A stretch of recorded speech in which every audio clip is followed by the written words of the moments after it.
The power of done. Why finishing matters. More than perfecting. Introduction. The curse of perfectionism. Sarah spent 3 years perfecting her novel. Every weekend, she'd open her manuscript, rearrange sentences, delete paragraphs, and rewrite dialogue. The story was almost done, a phrase she'd been using for 18 months. Her friends stopped asking about it. Literary agents she'd initially contacted had moved on to discover other writers. Meanwhile, her desk drawer filled with rejection letters she'd saved. For when it's ready. Alongside business cards from a writing conference she'd attended in 2019. The novel wasn't bad. In fact, early readers called it brilliant and captivating. But Sarah couldn't see it. Every time she approached the finish line, she'd spot another flaw, another scene that wasn't quite right. Another character whose motivation needed just one more polish. Sarah isn't alone. She's caught in the most seductive trap of the modern age, the curse of perfectionism. We live in a world that celebrates perfection. Social media feeds overflow with flawlessly curated lives, products launched with multi-million-dollar polish, and success stories edited to remove every stumble. We've been conditioned to believe that anything worth doing is worth doing perfectly, on the first try. But here's the uncomfortable truth: perfectionism isn't about creating excellence. It's about avoiding judgment. When we chase perfection, we're not actually improving our work. We're protecting ourselves from criticism, rejection, and the vulnerability of putting something imperfect into the world. We're choosing the safety of endless preparation over the risk of actual completion. And in doing so, we sacrifice the very thing we claim to pursue: progress. How perfectionism kills momentum. Momentum is the silent force behind every meaningful achievement. It's what transforms initial enthusiasm into sustained action, what turns small starts into finished projects. But momentum requires forward motion, and perfectionism is the emergency brake we slam whenever things get real. Consider what happens in the perfectionist's mind. You start a project with genuine excitement. The first 20% flows easily. Ideas spark, creativity flourishes, possibility feels infinite. Then you hit the messy middle. The work becomes harder. Your initial vision meets the resistance of reality. Doubt creeps in. This is the critical moment. This is where momentum either builds or dies. The perfectionist responds by stopping. It's not good enough yet, they tell themselves. I need to revise this section before moving forward.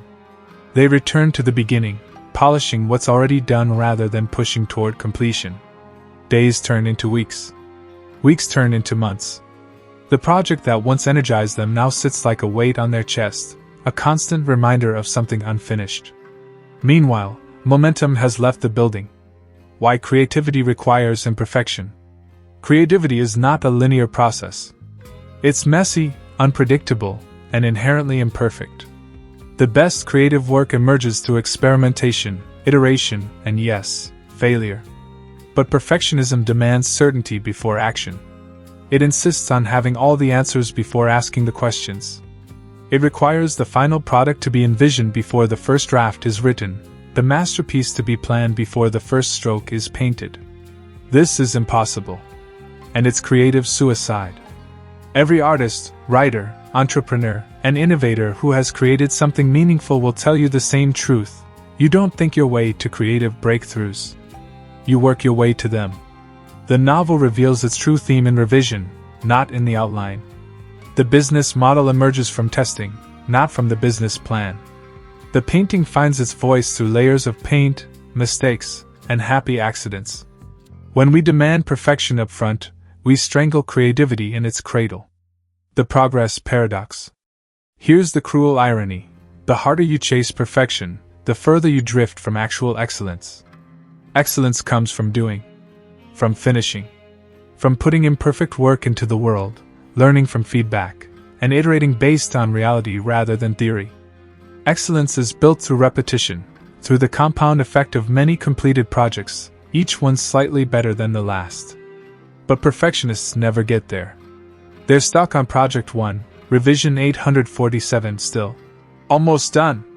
Meanwhile, the person who shipped their flawed first version 6 months ago is now on version 3.0, refined by real feedback, improved by actual use, evolved by market response.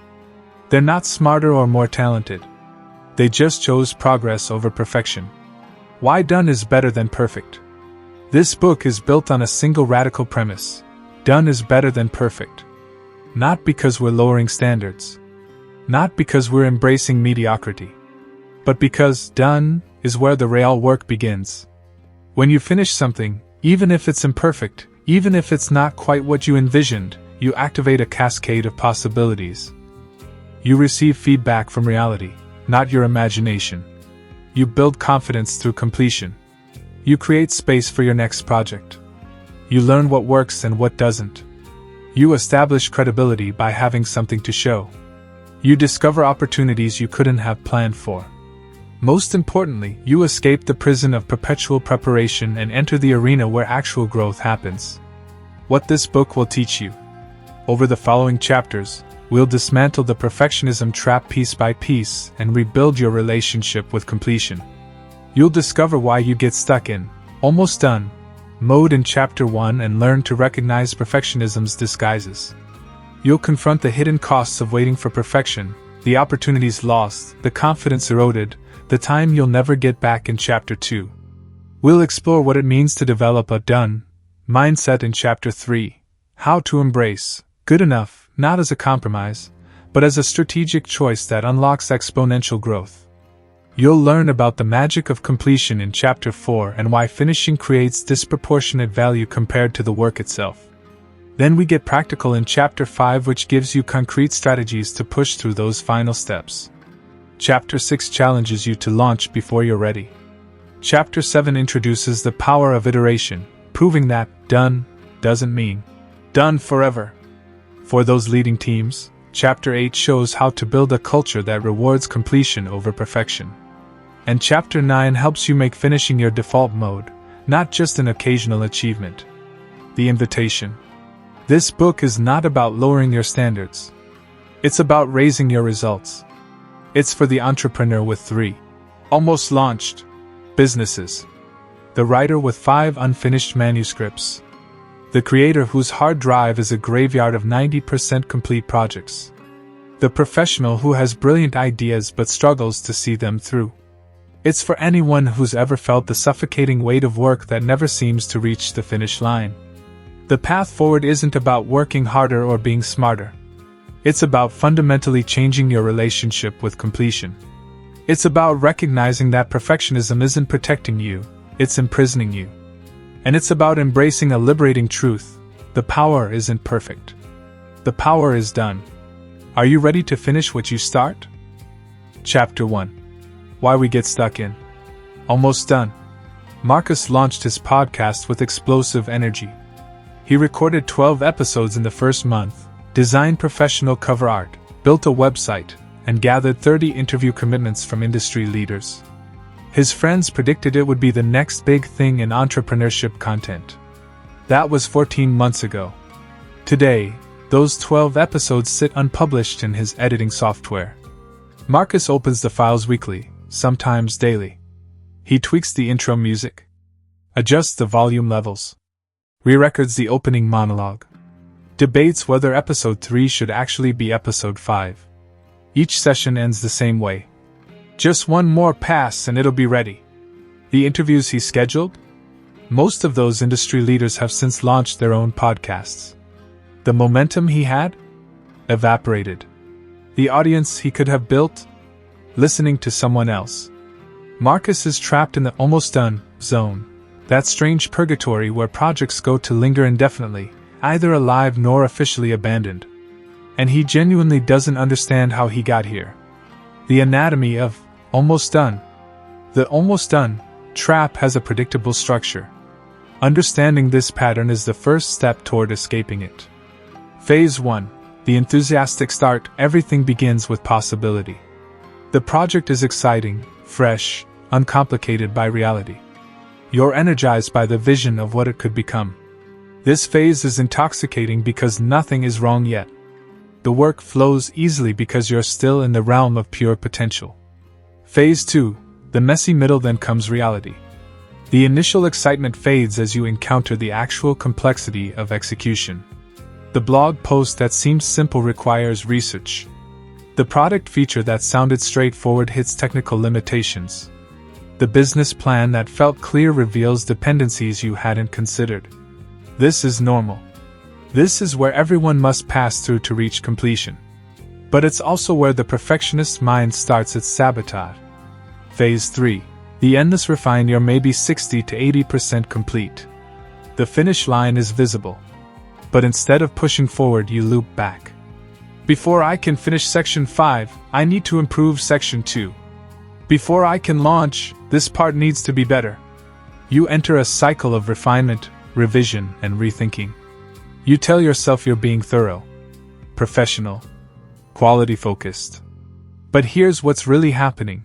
You're avoiding the vulnerability of finishing. Phase 4. The shame spiral. Weeks pass. Then months. The project that once excited you now triggers anxiety. You avoid questions about it. You feel shame when you think about all the time invested with nothing to show. This shame becomes another barrier to finishing. Now you have to overcome both the work itself and the emotional weight you've attached to it. And still, the project sits at almost done. The endless tweak, when refinement becomes procrastination. Let's be clear about something. Revision is essential. Refinement improves quality. There's nothing wrong with making your work better. The problem isn't revision itself. It's endless revision, the compulsive return to what's already good enough, searching for flaws that matter only to you. Productive refinement has a specific goal. I'm revising this chapter to clarify the main argument. Or, I'm adjusting these colors to improve readability. You make targeted changes, assess whether they work, and move forward. Perfectionistic tweaking has no goal except avoiding completion. You change things back and forth. You solve problems that don't exist. You revise based on how you feel that day rather than objective feedback. Most tellingly, you never feel satisfied. There's always just one more thing. Here's the diagnostic question. If someone else did the exact same revision you're about to do, would anyone notice? If the answer is no, you're not refining. You're hiding. How perfectionism masquerades as productivity. The most insidious aspect of the almost done trap is how productive it feels. You're not being lazy. You're actively working on the project. You're opening files, making changes, investing time. By conventional measures, you're being productive. Your calendar shows hours dedicated to the project. Your task list shows items checked off. But you're trapped in what productivity experts call active procrastination, the art of staying busy while avoiding the thing that actually matters, finishing. This is perfectionism's greatest disguise. It doesn't look like avoidance. It looks like excellence seeking. It doesn't feel like fear. It feels like standards. You convince yourself that you're not done because the work isn't good enough yet. But the truth is more uncomfortable. The work is probably fine. You're just terrified of what happens when you finish it. The fear behind the tweak. Why would finishing be frightening? Because finishing means exposure. Once it's done, people will see it and judge it, and maybe find it lacking permanence. As long as it's in progress, you can always make it better. Finished means committed. Vulnerability. An unfinished project can't fail. A finished one can. Next steps. Finishing forces you to move to the next phase, which might be even scarier. So you tweak. You revise. You just want to make sure it's right. And the calendar pages keep turning while your work remains in permanent draft mode. Examples of projects that never launched. The stories of almost done are everywhere, quietly accumulating in hard drives, notebooks, and half-finished Trello boards across the world. Here are just a few. David spent 2 years building a productivity app. By month 8, it was functional and solving real problems for his beta users. They loved it. They asked when they could pay for it. But David kept adding, just one more feature. The interface wasn't quite intuitive enough. The onboarding could be smoother. Competitor apps had features he didn't. 2 years became 3. His beta users moved on to other solutions. The market shifted. By the time David finally considered launching, 5 well-funded competitors had taken the space he'd initially identified. The app never launched. Not because it wasn't good enough. Because it was never perfect enough. Here is another. Jennifer wrote a memoir about recovering from corporate burnout and rebuilding her life. Agents loved her proposal. Publishers expressed interest. Her manuscript received glowing feedback from early readers who said it changed their perspective on work. But Jennifer got stuck in chapter 7. Something felt off. She rewrote it. Then I doubted the rewrite. Decided the whole book's tone needed adjusting. Spent 6 months fixing things that weren't broken. 3 years later, Jennifer still hasn't submitted the manuscript. Meanwhile, 8 books on similar topics have become bestsellers. Her unique story remains unshared, not because it wasn't ready, but because she couldn't accept it as done. Priya designed an online course teaching immigrant professionals how to navigate American workplace culture, a topic she was uniquely qualified to teach. She recorded all the videos, created workbooks, built a gorgeous website, set up payment processing. Then she got stuck on the bonus module. It needed to be exceptional, she thought, to justify the price point. She re-recorded it 5 times. Then decided the main modules needed updating to match the new bonus content. Then I thought maybe she should add another bonus module to really deliver value. The course never launched. Priya still gets emails from people who saw her early marketing, asking when enrollment opens. She tells them, soon. That was 2 years ago. The pattern of paralysis. What connects these stories? It's not a lack of skill, intelligence, or work ethic. It's a specific pattern of thinking that creates paralysis at the threshold of completion. This pattern includes moving goalposts. I'll launch when X is ready. Becomes I'll launch when X and Y are ready. Becomes I'll launch when X, Y, and Z are ready. Comparison inflation.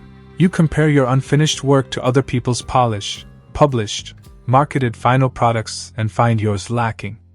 Hypothetical catastrophic. You imagine all the ways people might criticize your work and try to preemptively fix every potential objection. Completion amnesia. You forget that every finished product you admire was once imperfect, incomplete, and scary for its creator to release. False leverage. You convince yourself that investing more time now will create exponentially better results, ignoring that you're past the point of diminishing returns. The cost of one more day. Here's what makes the almost done trap particularly tragic. Every day you spend there is borrowed from your future. While you're perfecting Project 1, you're not starting Project 2. You're not learning from real-world feedback. You're not building the confidence that comes from completion. You're not creating the body of work that establishes credibility. You're in stasis, mistaking motion for progress. The opportunity cost isn't just about this project. It's about everything that would have come after it, the connections made through releasing it, the insights gained from feedback, the momentum that finishing creates, the doors that open only for people who ship. Breaking the almost done spell. Understanding why we get stuck is the first step toward getting unstuck. You're not trapped because you're lazy or because your standards are too high. You're trapped because you've conflated perfection with completion, and in doing so, given yourself an impossible standard. The way out starts with a simple recognition: almost done is not a resting place. It's a warning sign. When you catch yourself in endless revision, when weeks pass without real progress, when you're tweaking things that already work, these are signals. Your perfectionism is activating its defense mechanisms. The question isn't whether your work could be better. It almost always could. The question is whether making it better is worth the cost of keeping it trapped in permanent draft mode. In the next chapter, we'll explore exactly what those costs are, and why they're far higher than most people realize. Because the curse of almost done doesn't just delay your project. It compounds every day you remain stuck there. And time, unlike your manuscript, cannot be revised. Chapter 2. The hidden cost of waiting for perfect. When Elena finally pressed publish on her business website, it was 3 years after she'd started building it. 3 years of almost ready. 3 years of just one more adjustment. In those 3 years, her industry had transformed. The gap she'd identified in the market had been filled by 2 well-funded competitors. The conference where she'd planned to launch her services had been replaced by a newer event. Most painfully, the client she'd done initial consulting work for, the one who'd begged her to formalize her services, had since hired someone else and written a glowing testimonial on their LinkedIn. Elena's website was beautiful when it launched. Professional. Polished. Nearly perfect. It was also 3 years too late. The cost of waiting for perfection isn't measured in hours spent tweaking. It's measured in opportunities that slip away while you're still preparing, still refining, still waiting for the mythical right time. The compound effect of delay. Time doesn't pause while you perfect your work. The world keeps moving. Opportunities have expiration dates. Market windows close. Every market has a timing element. Early adopters exist for a brief window. Cultural moments pass. Problems get solved by whoever shows up first, not whoever shows up most polished. Consider the app developers who waited to perfect their COVID tracking apps in March 2020. By the time they launched in June, dozens of alternatives existed. Their features were superior, their interfaces more refined, but they were irrelevant. The first mover advantage had been claimed. Or think about the freelance writer who spent 6 months perfecting her website while her competitors with far inferior sites secured the clients through consistent outreach and published samples. By the time her perfect portfolio was ready, those clients had already found their good enough solutions. Network effects compound when you launch early, even imperfectly. You begin building audience, reputation, feedback loops. Each person who engages with your work potentially connects you to others. These network effects compound over time. The blogger who publishes weekly with good enough posts for a year has built an audience, established authority, and created opportunities. The blogger who waits a year to launch their perfect blog starts at zero and must compete with the person who's now established.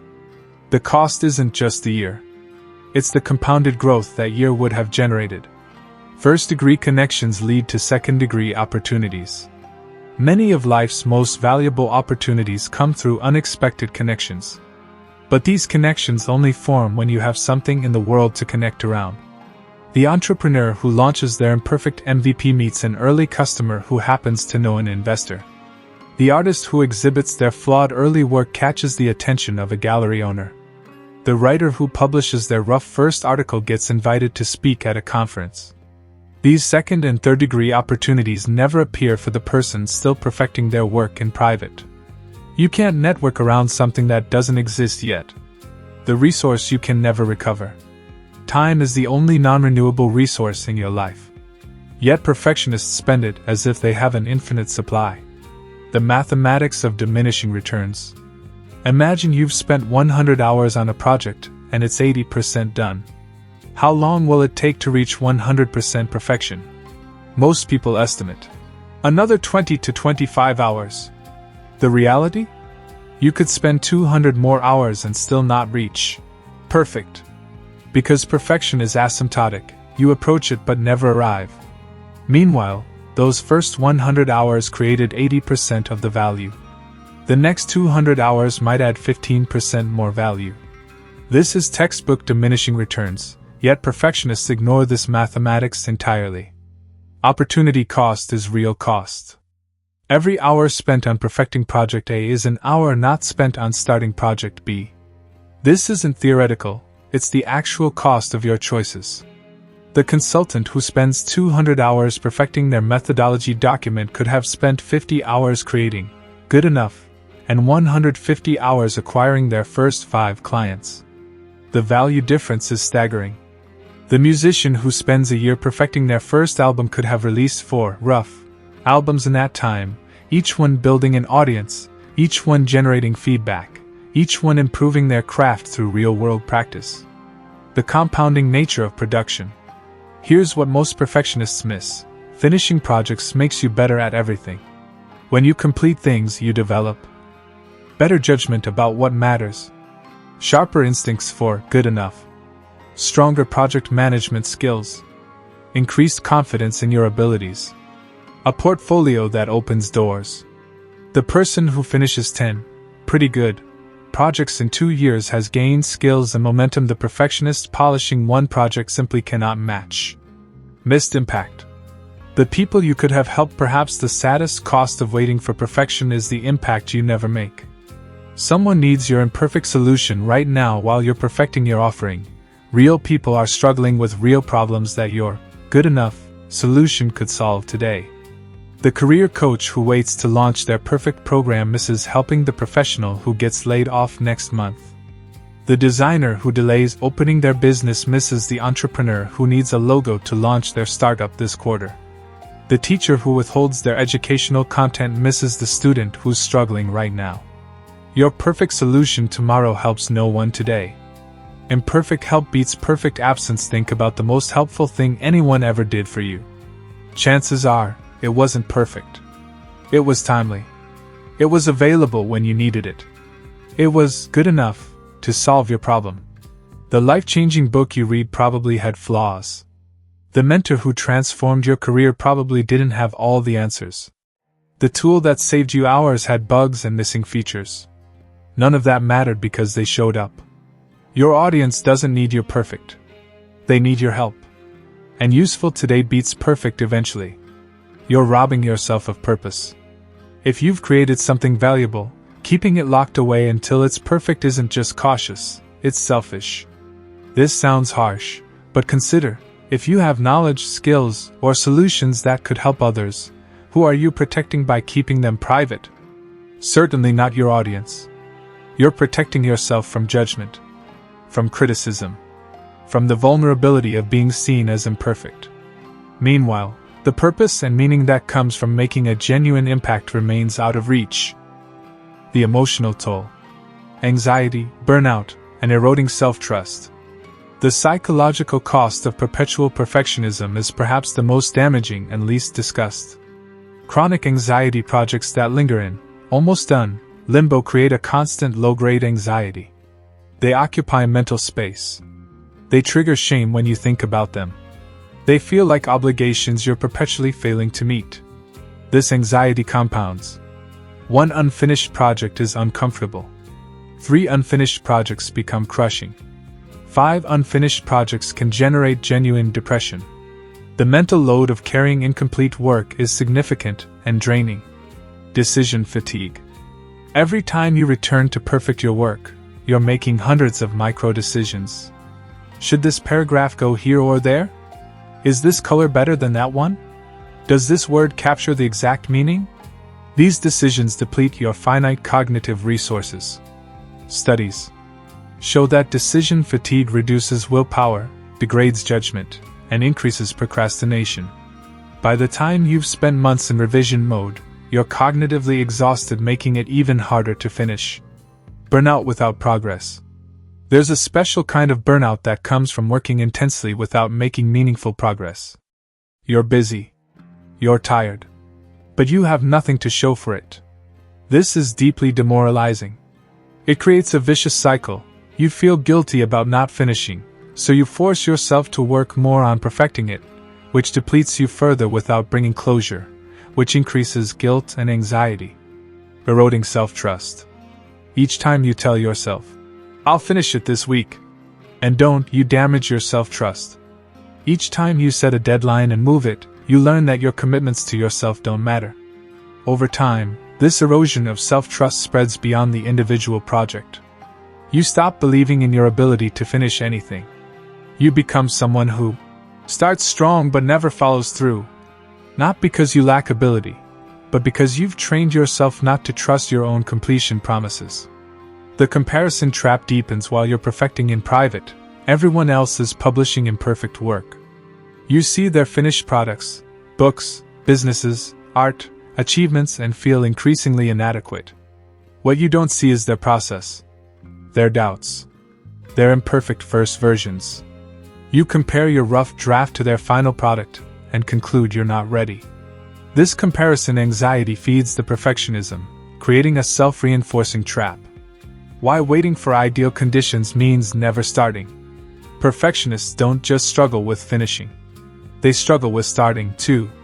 Because if you're waiting for perfect conditions to complete something, you're probably waiting for perfect conditions to begin it. The myth of perfect timing. I'll start when I have more time. I'll launch when I've saved more money. I'll publish when I'm more confident. I'll begin when I know more. These statements sound reasonable. They sound like wisdom. But they're actually variations of the same delusion, that somewhere in the future, conditions will be perfect. Present problems, future fantasy. The human mind has a curious tendency to imagine the future. You will somehow have fewer problems, more resources, and better circumstances than present you. This is almost never true. Future you will have different problems, different constraints, and different challenges. The perfect moment you're imagining doesn't exist on any calendar. The only moment that's guaranteed is now. And now it is always imperfect. Analysis paralysis masquerading as preparation. I'm not ready yet often means I'm scared to try. We disguise fear as preparation, anxiety as strategic planning.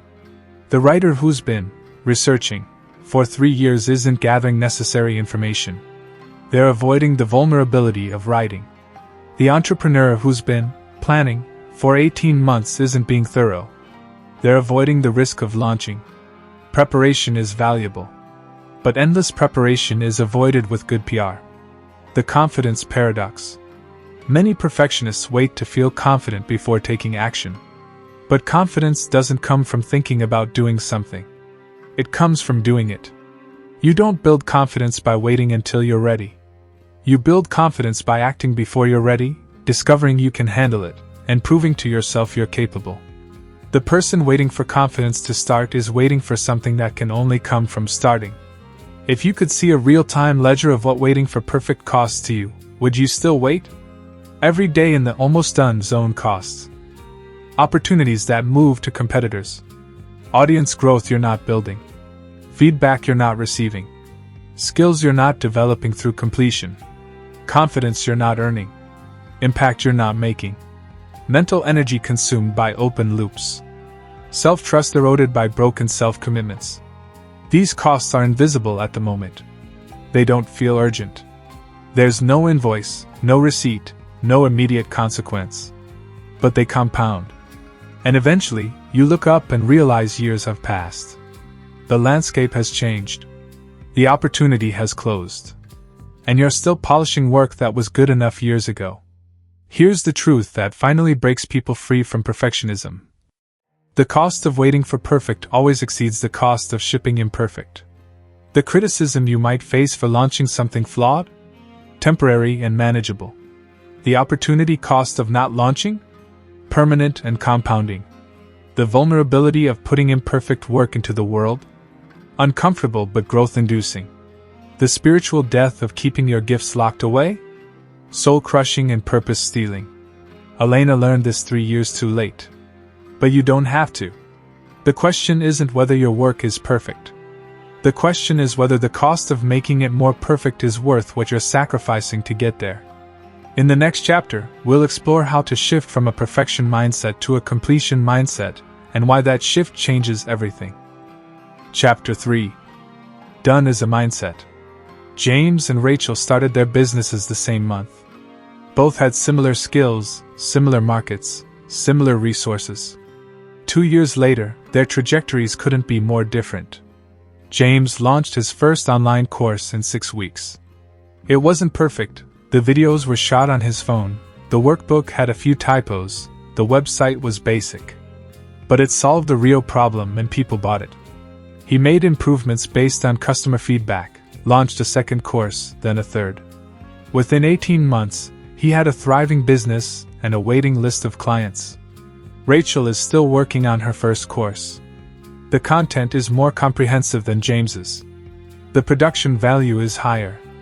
The research is deeper. She's invested in professional equipment, hired a designer, and rewritten her curriculum 4 times. Her business has generated 0 revenue. She has no customers, no feedback, no momentum. Same skills, same opportunity, radically different results. The difference? James has a done mindset. Rachel has a perfect mindset. What is a done mindset? A done mindset is not about lowering standards or accepting mediocrity. It's about redefining what success means at each stage of creation. In the perfectionist's world, success means creating something flawless before sharing it. In the done mindset, success means creating something valuable enough to help someone, then making it available so it can actually help them. The perfectionist asks, "Is this good enough to avoid criticism?" The done mindset asks, "Is this good enough to create value?" These are fundamentally different questions that lead to fundamentally different actions. A done mindset recognizes several core truths. Done is not the endpoint, it's the starting line. Finishing version 1.0 doesn't mean you're finished forever. It means you're ready to learn, iterate, and improve based on reality instead of theory. Perfect is a moving target. Even if you could achieve perfection today, it would be obsolete tomorrow. Markets change. Standards evolve. What seemed perfect 6 months ago looks dated now. Completion creates clarity. You cannot think your way to perfection. You can only work your way there, and that work requires finishing, launching, learning, and iterating. Good enough is strategic. Choosing good enough isn't settling. It's recognizing that 80% done and in the world creates more value than 99% done and hidden. Embracing a done mindset requires a fundamental shift in how you view your work. From product to process, perfectionists view their work as a product, a thing that must be perfect before it can be valuable. The done mindset views work as a process, something that evolves, improves, and becomes more valuable through iteration. Think about software. No app launches perfectly. Version 1.0 is always followed by 1.1, 1.2, 2.0. Users understand this. They'd rather have useful features now with some bugs than perfect features never. Your work is no different. Your book, course, service, product, or project is a living thing that grows through exposure to reality, not through extended gestation in your mind. The perfectionist's secret goal is to create something so flawless that nobody can criticize it. This is impossible and counterproductive. The done mindset has a different goal: create something useful enough that the value outweighs the flaws. This is achievable and powerful. Consider restaurant reviews. Every great restaurant has some negative reviews. People who loved it. People who hated it. People who had mixed experiences. The restaurant doesn't wait to open until it can guarantee universal praise. It opens when it can deliver value to most customers most of the time. Perfectionists try to control every variable before launch. They want to anticipate every question, address every objection, perfect every detail. The done mindset embraces collaboration with your audience. It recognizes that real users, readers, or customers will tell you what matters far more accurately than your imagination will. You can spend 6 months guessing what your audience needs, or 6 weeks creating a minimum viable version and asking them directly. The second approach is faster, cheaper, and dramatically more effective. Embracing good enough as a step toward greatness. Here's the paradox that perfectionists miss. Greatness is not achieved by refusing to ship until perfect. Greatness is achieved by shipping regularly and improving continuously. Every creator, entrepreneur, or artist you admire got there by producing a body of work, most of which was imperfect when released. They became great not by waiting to be great, but by completing, learning, and improving. Good enough is a stepping stone, not a destination when you embrace good enough. You're not abandoning excellence. You're choosing a more effective path to reach it. Version 1.0 being good enough allows you to release it and start helping people. Receive feedback from actual users. Generate revenue to fund improvements. Build momentum and confidence. Identify what actually matters versus what you imagine mattered. Create space for version 2.0. Version 2.0, informed by real-world feedback, will be exponentially better than version 1.0 would have been if you'd spent another year perfecting it in isolation. Think about how skills develop. Nobody becomes a master by doing one thing perfectly. They become a master by doing many things adequately, then well, then excellently, learning from each iteration. The writer improves not by perfecting one article but by writing 50 articles. The designer grows not by creating one flawless logo but by creating 100 logos and learning from each one. The entrepreneur succeeds not by launching one perfect business but by starting, failing, learning, and trying again. Good enough, repeated many times beats perfect, achieved once. Or never.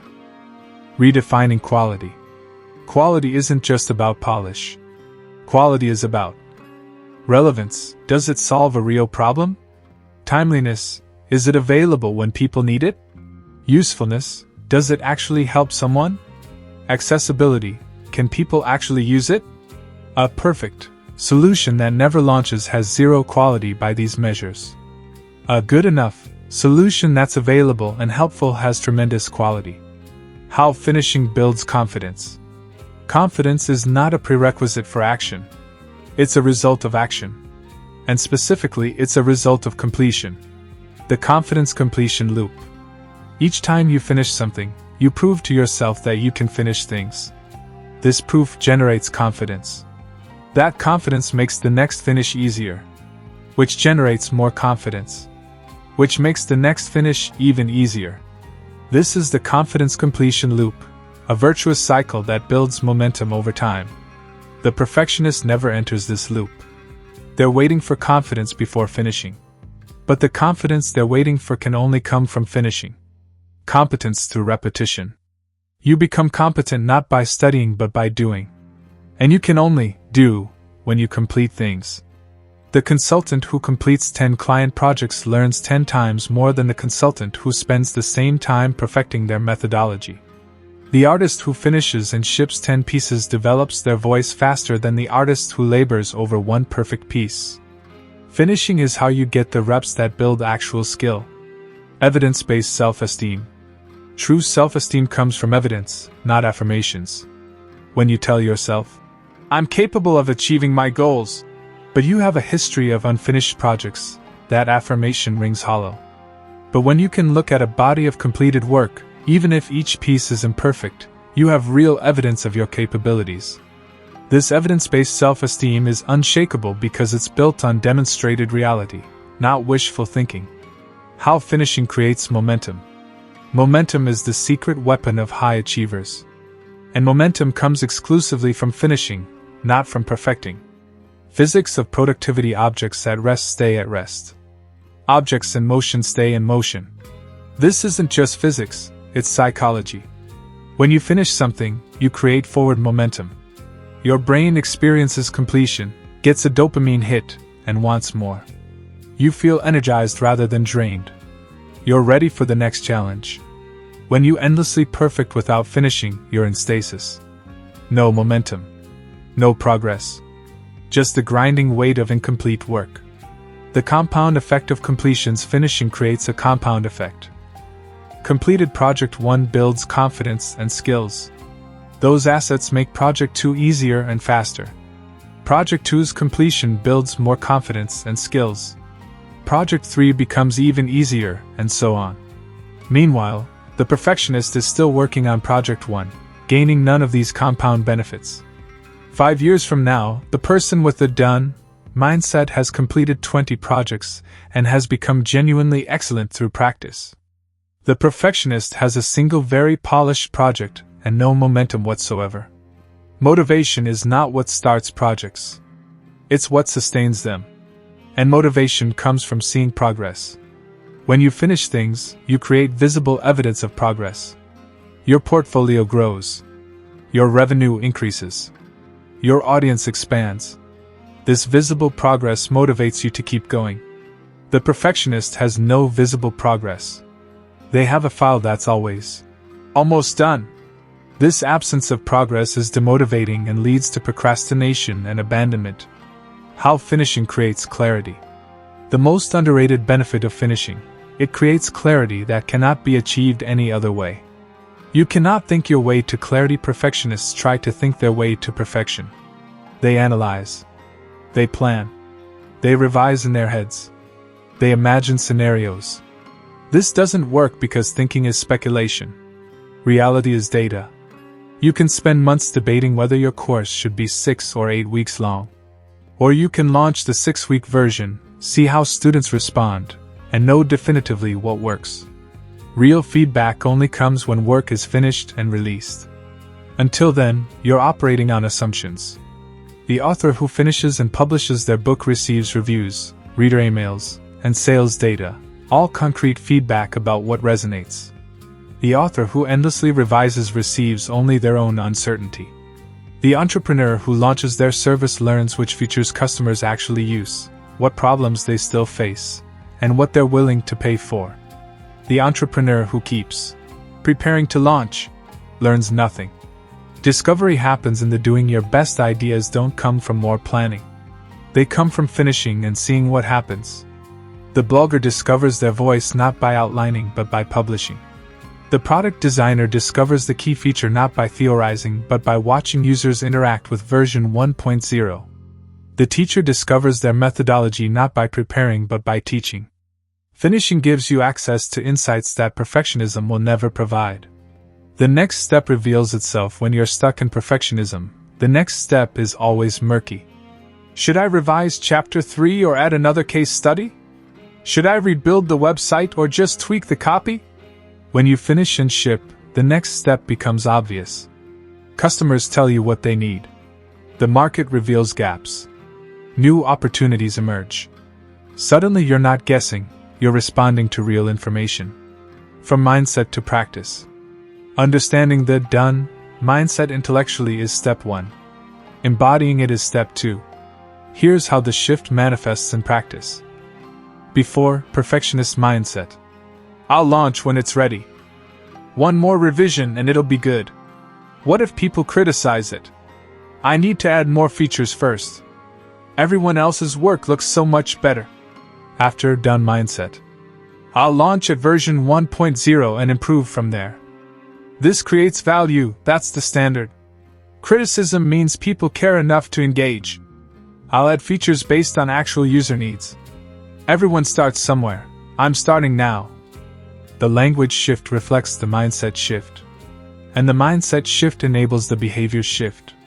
The permission you've been waiting for.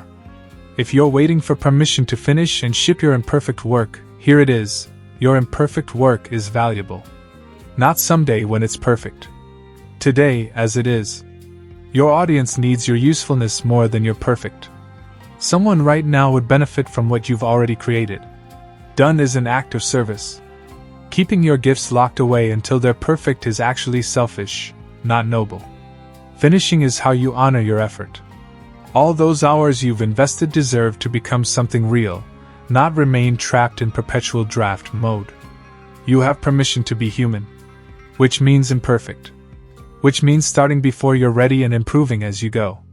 The done mindset isn't about lowering standards. It's about raising your impact by actually finishing and shipping what you create. Perfectionism keeps your work in theory. Done puts it in reality. And reality is where greatness is actually built, one imperfect completion at a time. Chapter 4. The Magic of Completion.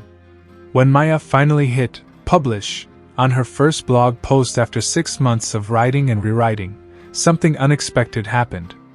Within hours, she received an email from a reader thanking her for putting into words what they'd been feeling.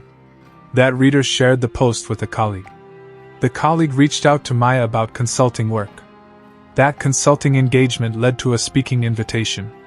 The speaking event connected her with a literary agent who eventually helped her publish a book. None of this was planned. None of it could have been predicted. And absolutely none of it would have happened if Maya had kept her blog post in draft mode, waiting for it to be perfect. This is the magic of completion. Finished work has power that unfinished work simply cannot possess. Why finishing creates disproportionate value. There's a mysterious alchemy that happens when something moves from almost done to done. The value created is not proportional to the final effort invested, it's exponentially greater. The 90-10 paradox. You've likely heard that the last 10% of a project takes 90% of the time. But here's what's less discussed. That final 10% of completion creates 90% of the value. An unfinished song, no matter how beautiful, creates no value for listeners.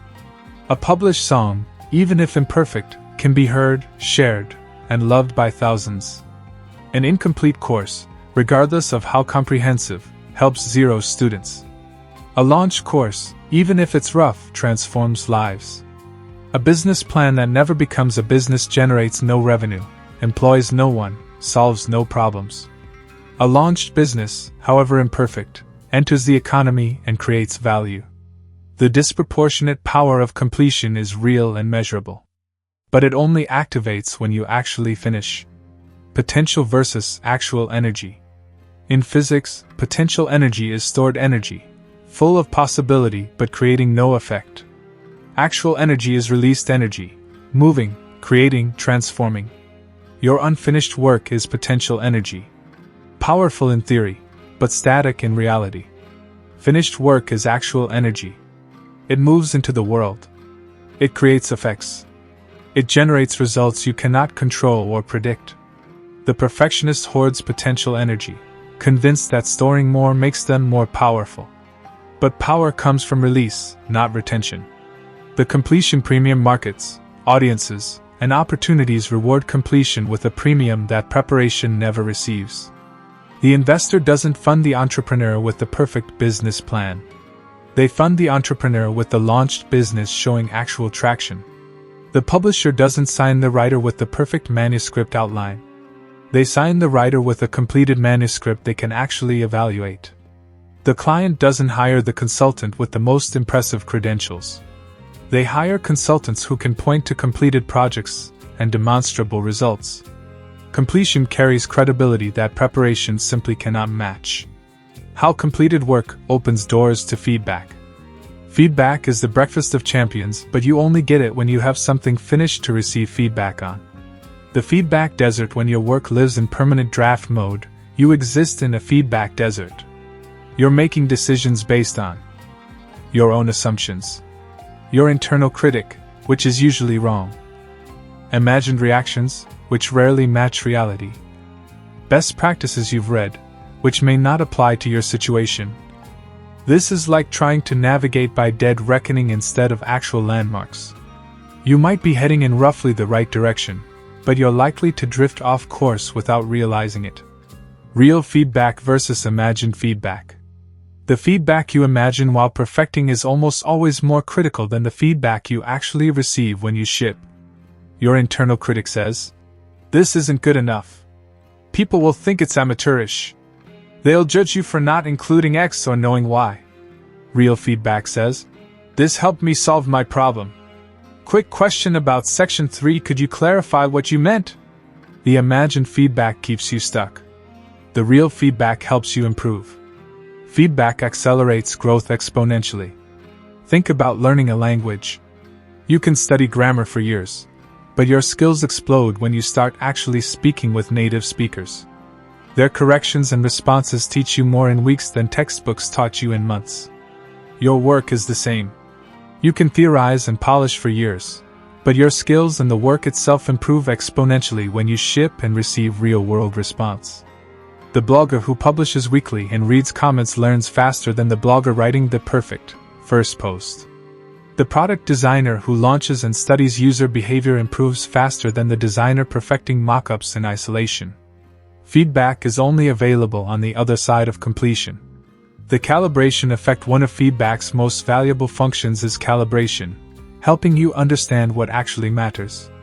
You might spend weeks perfecting feature A, convinced it's critical.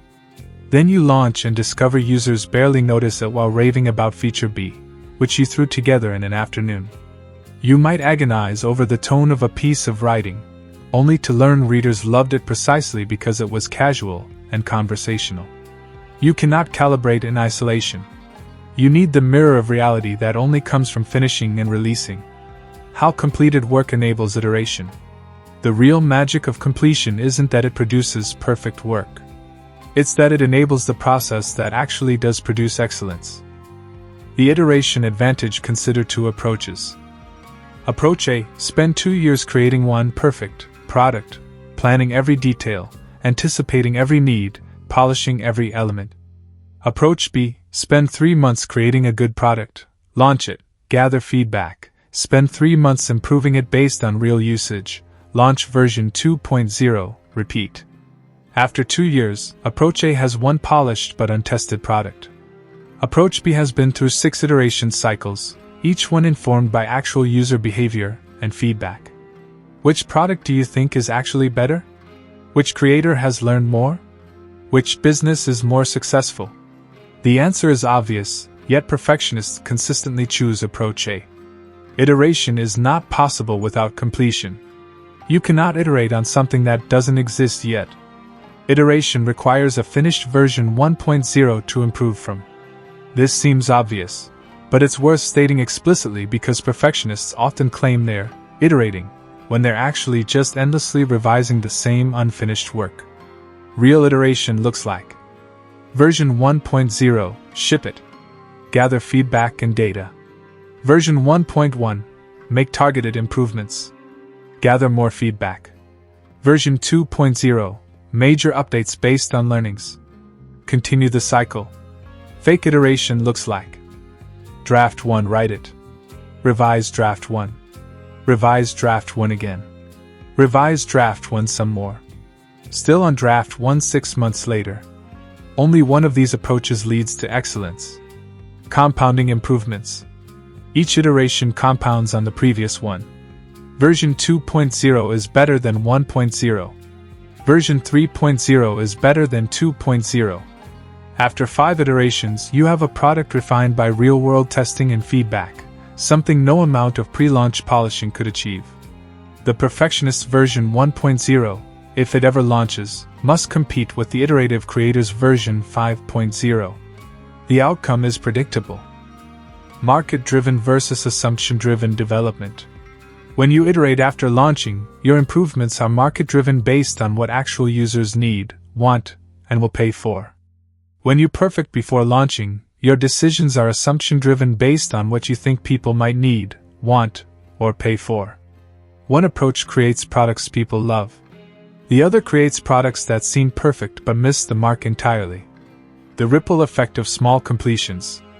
Completion has a ripple effect that extends far beyond the specific project you finish. Psychological momentum: completing one thing makes you more likely to complete the next thing. Completion creates a positive feedback loop in your brain, releasing dopamine, building confidence, establishing identity as someone who finishes things. This momentum is precious. It's the difference between being stuck and being productive, between feeling helpless and feeling capable. Every time you finish something, even something small, you're making a deposit in your psychological momentum account. These deposits compound over time into unstoppable forward motion. The portfolio effect: one completed project is valuable. A collection of completed projects is transformative. Your portfolio demonstrates consistency. You don't just start things, you finish them. Range: you can handle different types of challenges. Evolution: your work improves over time. Reliability: you deliver on commitments. This portfolio effect opens doors that individual projects cannot. Publishers want authors with multiple books. Clients want consultants with diverse case studies.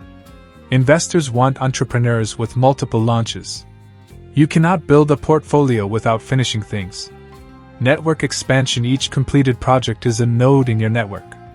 It connects you to people, opportunities, and ideas you couldn't have accessed otherwise. Your finished blog post gets shared by someone with connections you don't have. Your launched product gets reviewed by an influencer you didn't know about. Your published research gets cited by a professor whose students become collaborators. These network effects multiply. The more you complete and release, the more nodes you create, the more connections form, the more opportunities appear. Unfinished work creates zero network effects. Skill stacking: every completion teaches you skills beyond the specific content. Project management: decision-making under uncertainty. Working through resistance. Dealing with imperfection. Managing feedback. marketing and distribution, handling criticism, sustaining motivation. These meta skills transfer to everything else you do. The person who has finished 10 projects has gained skills the person perfecting one project simply doesn't have. This skill stacking creates compound advantages over time. How completion affects your identity. Perhaps the most profound magic of completion is how it transforms your identity, the story you tell yourself about who you are. There's a fundamental difference between someone who wants to write a book and someone who has written a book, between someone planning to launch a business and someone who has launched one, between someone talking about their goals and someone who has achieved them. Completion transforms your identity from aspirer to achiever. This isn't about ego, it's about evidence. When you've completed things, you know, bone deep, that you can complete things. This knowledge changes how you approach new challenges. Every completion reinforces the identity. I am someone who finishes things. This identity is powerful because it's self-fulfilling. People who see themselves as finishers are more likely to start new projects because they trust they'll finish them. Experience less procrastination because finishing is what I do. Recover faster from setbacks because their identity isn't threatened by temporary failure. Attract opportunities because people want to work with finishers. The opposite is also true. If your identity is someone who starts strong but never follows through, this becomes a self-fulfilling prophecy too, breaking the unfinished cycle. Many people carry an unfinisher identity, often from years of unfinished projects. This identity feels permanent, like a character flaw. But here's the liberating truth: identity is built through action, and it can be rebuilt the same way. One completion doesn't erase years of incompleteness, but it creates a crack in the old identity. 2 completions widen that crack. 5 completions start building a new identity. 10 completions make the new identity undeniable. You're not permanently an unfinisher. You're just someone who hasn't finished things yet. The success that flows from completion. Let's get practical. Completion directly enables the kinds of success most people want. Career advancement promotions go to people who complete projects, not people who work on them indefinitely. Employers value demonstrated results over potential. The employee who finishes quarterly initiatives gets promoted. The employee who is always working on something big gets overlooked. Revenue generation. You cannot make money from unfinished work. Revenue requires completed products, delivered services, published content. The course creator who launches their good enough course generates revenue. The creator still perfecting theirs generates 0. Credibility and authority. Authority comes from the body of work. One article doesn't make you an expert. 50 completed articles start to 100 makes it undeniable. You build credibility through consistent completion, not through one perfect piece. Opportunity attraction. Opportunities find people who ship. The speaking invitation goes to the person with published work. The collaboration offer goes to the creator with a portfolio. The investment goes to the entrepreneur with a launched business. Your network doesn't know about your unfinished work. They only see what you've completed. Perhaps the most magical aspect of completion is the pathways it opens that you could never have predicted or planned. Maya's blog post leading to a book deal. That's one example. But there are millions. The developer who built a small tool to solve their own problem, released it for free, and got hired by a major tech company who saw it. The artist who posted their practice sketches online and landed a gallery showing because a curator happened to see them. The entrepreneur who launched a failure of a first business but learned lessons and made connections that enabled their second business to succeed spectacularly. The writer who published an imperfect essay that resonated with a reader going through something similar, which led to a friendship that changed both their lives. These pathways are invisible from the starting point. You cannot plan for them. You cannot predict them.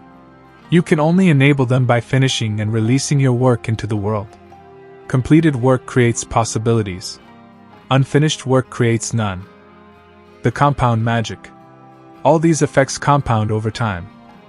Momentum builds momentum. Feedback improves quality, which generates better feedback. Completions build confidence, which enables more completions.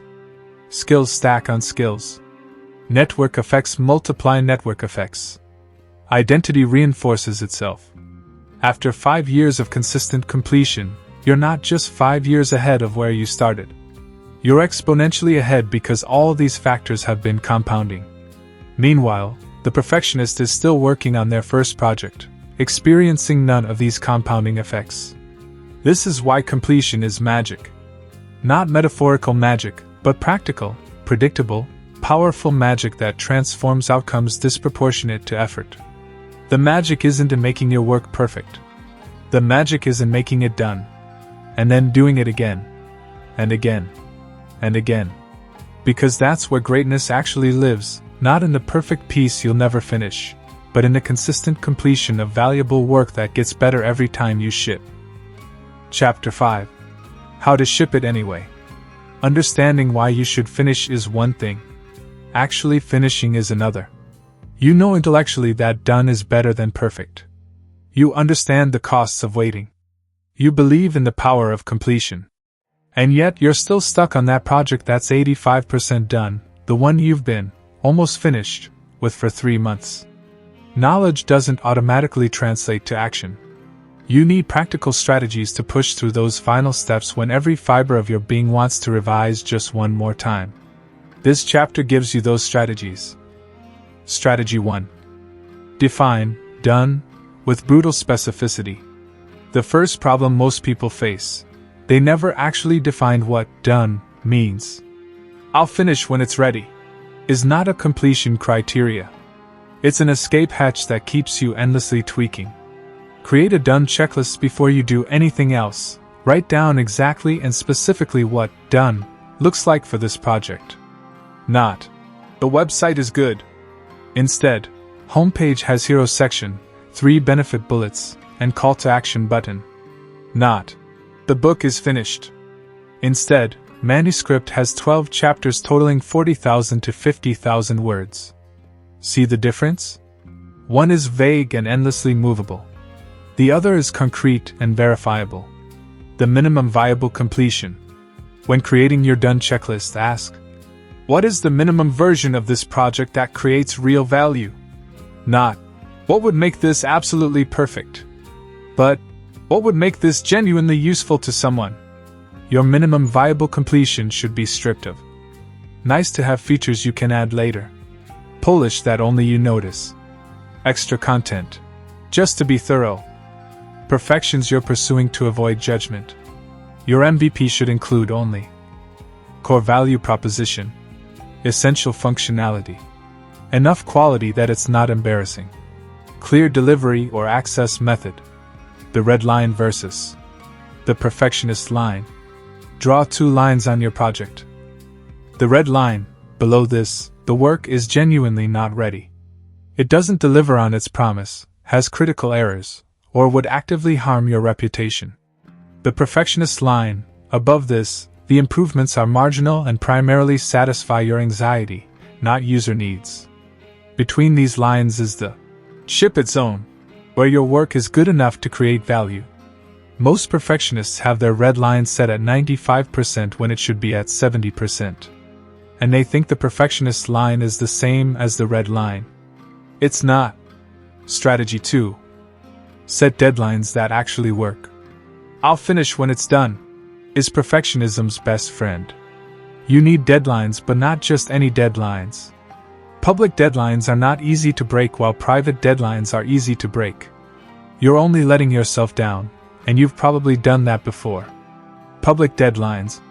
Tell people when you're launching. Post it on social media. Add it to your website. Tell your email list. Accept pre-orders. Schedule a launch event.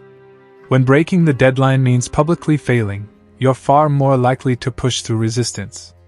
The manufactured urgency. If no natural deadline exists, create one. Schedule a launch party or announcement.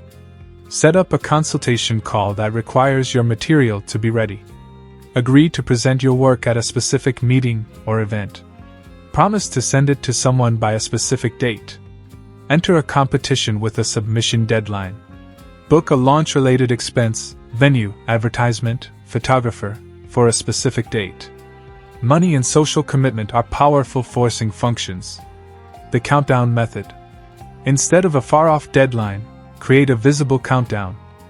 Use a physical countdown calendar on your wall. Set up a countdown timer on your phone lock screen. Create a public countdown on your website. Update your social media bio with launching in X days. Visible, decreasing numbers create psychological pressure that motivates action. The progressive deadline. Some projects resist single deadlines. For these, use progressive deadlines. Rough draft by date. Feedback collected by date. Revisions complete by date. Final assets ready by date. Published by date. Each mini deadline creates forward motion and prevents the "I have plenty of time" trap. Strategy 3. Break down last mile tasks. The final 10 to 15% often feels overwhelming because you see it as one giant task. Finish the project. That's paralyzing.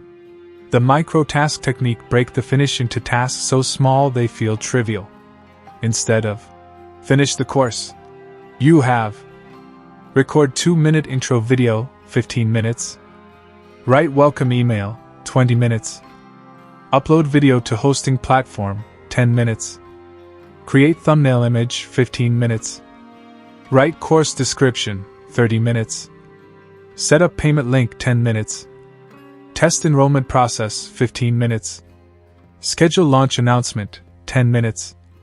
Suddenly, finishing isn't one huge task but 8 small tasks, most taking less than 30 minutes. The Pomodoro push. Use time boxing to reduce resistance. I'll work on this for just 25 minutes. You can do anything for 25 minutes. Even the tasks you've been avoiding. Often, starting is the hardest part. Once you're 25 minutes in, momentum takes over and you keep going. But even if you stop after 25 minutes, you've made real progress. The single session sprint identified tasks you can complete in one sitting and schedule them. Tuesday 7 to 9 p.m. Write all video descriptions. Thursday 6 to 7 a.m. Format all documents.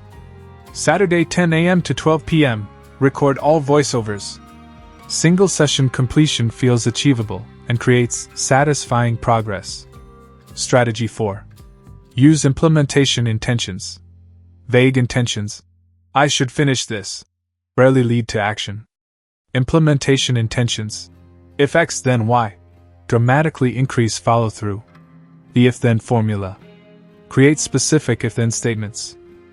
If it's Monday at 6 a.m., then I work on final edits for 90 minutes. If I finish my morning coffee, then I immediately open the project file. If I feel the urge to start a new project, then I first spend 30 minutes on finishing the current one. If I think I should revise that section again, then I write down the specific problem I'm solving and decide if it's above the red line. Implementation intentions remove decision-making from the moment of action. You've pre-decided what you'll do. Environmental triggers link completion tasks to environmental cues. Put your laptop open to the project file on your desk the night before. Set your workspace up so the only thing you can easily do is work on finishing. Put a post-it note on your bathroom mirror. 30 minutes on launch today. Set your phone wallpaper to your deadline or your done checklist. Environmental cues trigger automatic action. Strategy 5. Lower the stakes. Often, we can't finish because we've made the project too important, too momentous, too career-defining. The prototype mindset. Tell yourself, this is a prototype. Version 1.0. An experiment. This reduces psychological pressure. Prototypes are expected to be imperfect. Experiments can fail without judgment. This reframing often enables completion that, this is my big moment. Thinking prevents. The secret launch if fear of judgment is blocking you, launch secretly first. Share it with just 3 people initially. Release it on a platform where you have no audience yet. Use a pseudonym if necessary, you can reveal yourself later. Frame it explicitly as, I'm testing this, feedback welcome. Once you've launched, Even quietly, you've broken the completion barrier. You can always expand visibility later. The imperfect label: give yourself permission to explicitly label your work as imperfect. Version 1.0 feedback welcome. Rough draft published will evolve. Quick and imperfect thoughts on. Built in a week can expect updates. This label does two things. It manages audience expectations and it removes your pressure to be perfect. Strategy 6. Create point of no return commitments. Sometimes you need to burn the boats. Create a commitment you can't easily back out of. The money commitment. Pay for the domain and hosting, now you've invested money. Purchase ISBN numbers for your book. Pay for a booth at a conference where you'll launch. Buy advertising scheduled for your launch date. Prepay for services related to launch, photographer, designer, copywriter. Money invested creates motivation to follow through. The social commitment. Announce your launch date publicly. Accept pre-orders or early registrations. Schedule interviews about your project. Book yourself as a speaker on your topic. Send coming soon announcements to your list. Social commitment creates accountability pressure. The batch work approach. Do all the almost done work in one intense batch. Clear your calendar for a Friday afternoon through Sunday evening. Tell everyone you're unavailable. Turn off all distractions. Your only goal: finish. Not perfect. Finish. The concentrated effort often breaks through resistance that dispersed effort cannot overcome. Strategy 7. Use the "what would it take?" question. When you're stuck, ask, what would it take for me to ship this by specific date? Then brainstorm. What could I cut? What could I simplify? What's nice to have versus need to have? What am I avoiding and why? What's the absolute minimum version I could ship? Often, this question reveals that shipping is more possible than you thought. You've just been confusing complete with comprehensive. The surgical approach instead of I need to revise everything. Ask, what are the 2 to 3 specific things that genuinely need fixing before launch? Fix those things. Nothing else. Ship. The third-party perspective: imagine you're consulting for someone else with this exact project at this exact completion level. What would you advise them to do? We're often clearer about other situations than our own. This perspective shift can break paralysis. Strategy 8. Leverage accountability.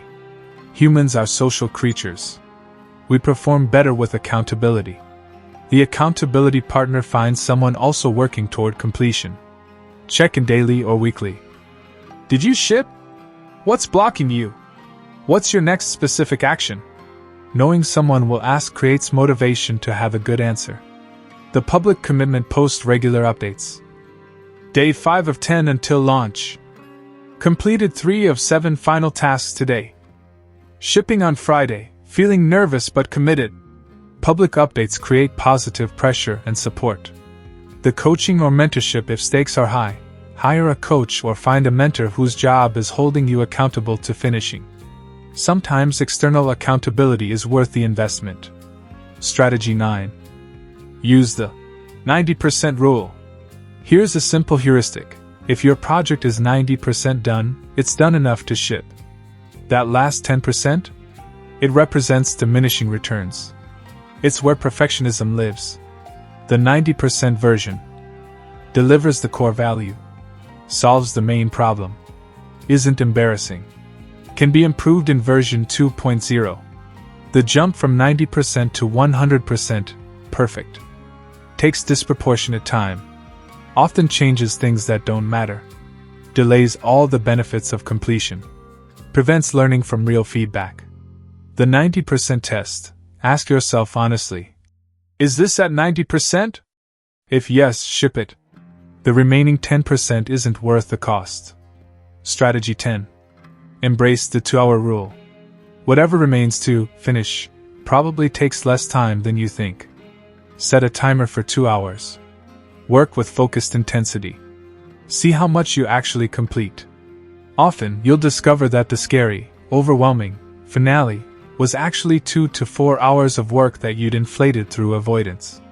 Even if it takes longer than 2 hours, you've built momentum and proven it's achievable. The shipping mindset shift.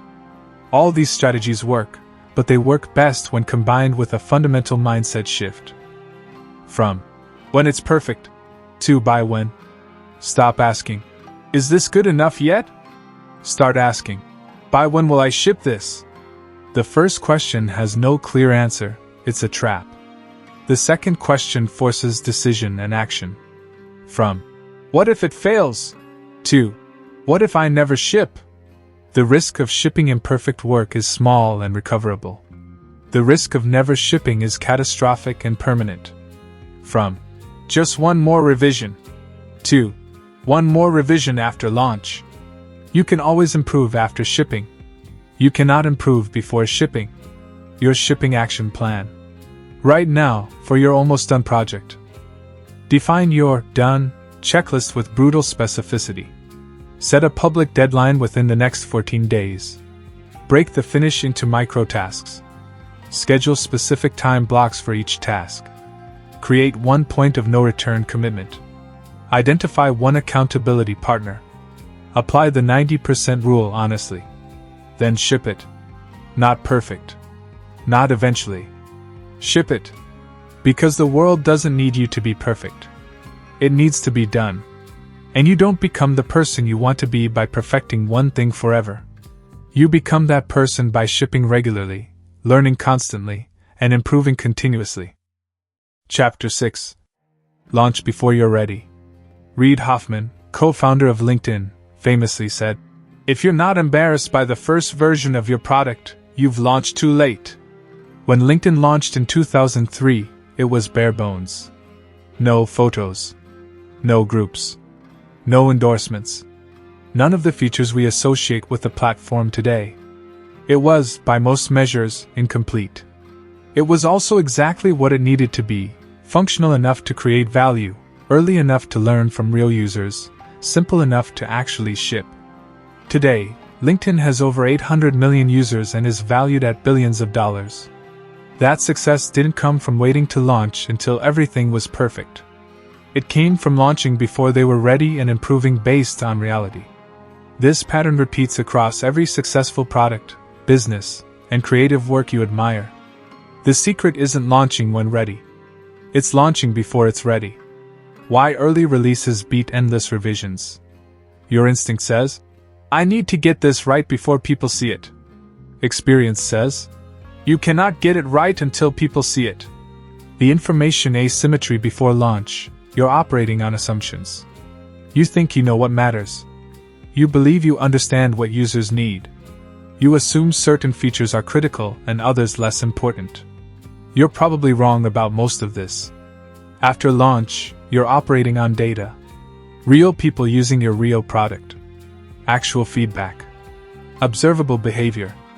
Measurable results. This information asymmetry is massive. The data available post-launch is exponentially more valuable than all the pre-launch theorizing combined.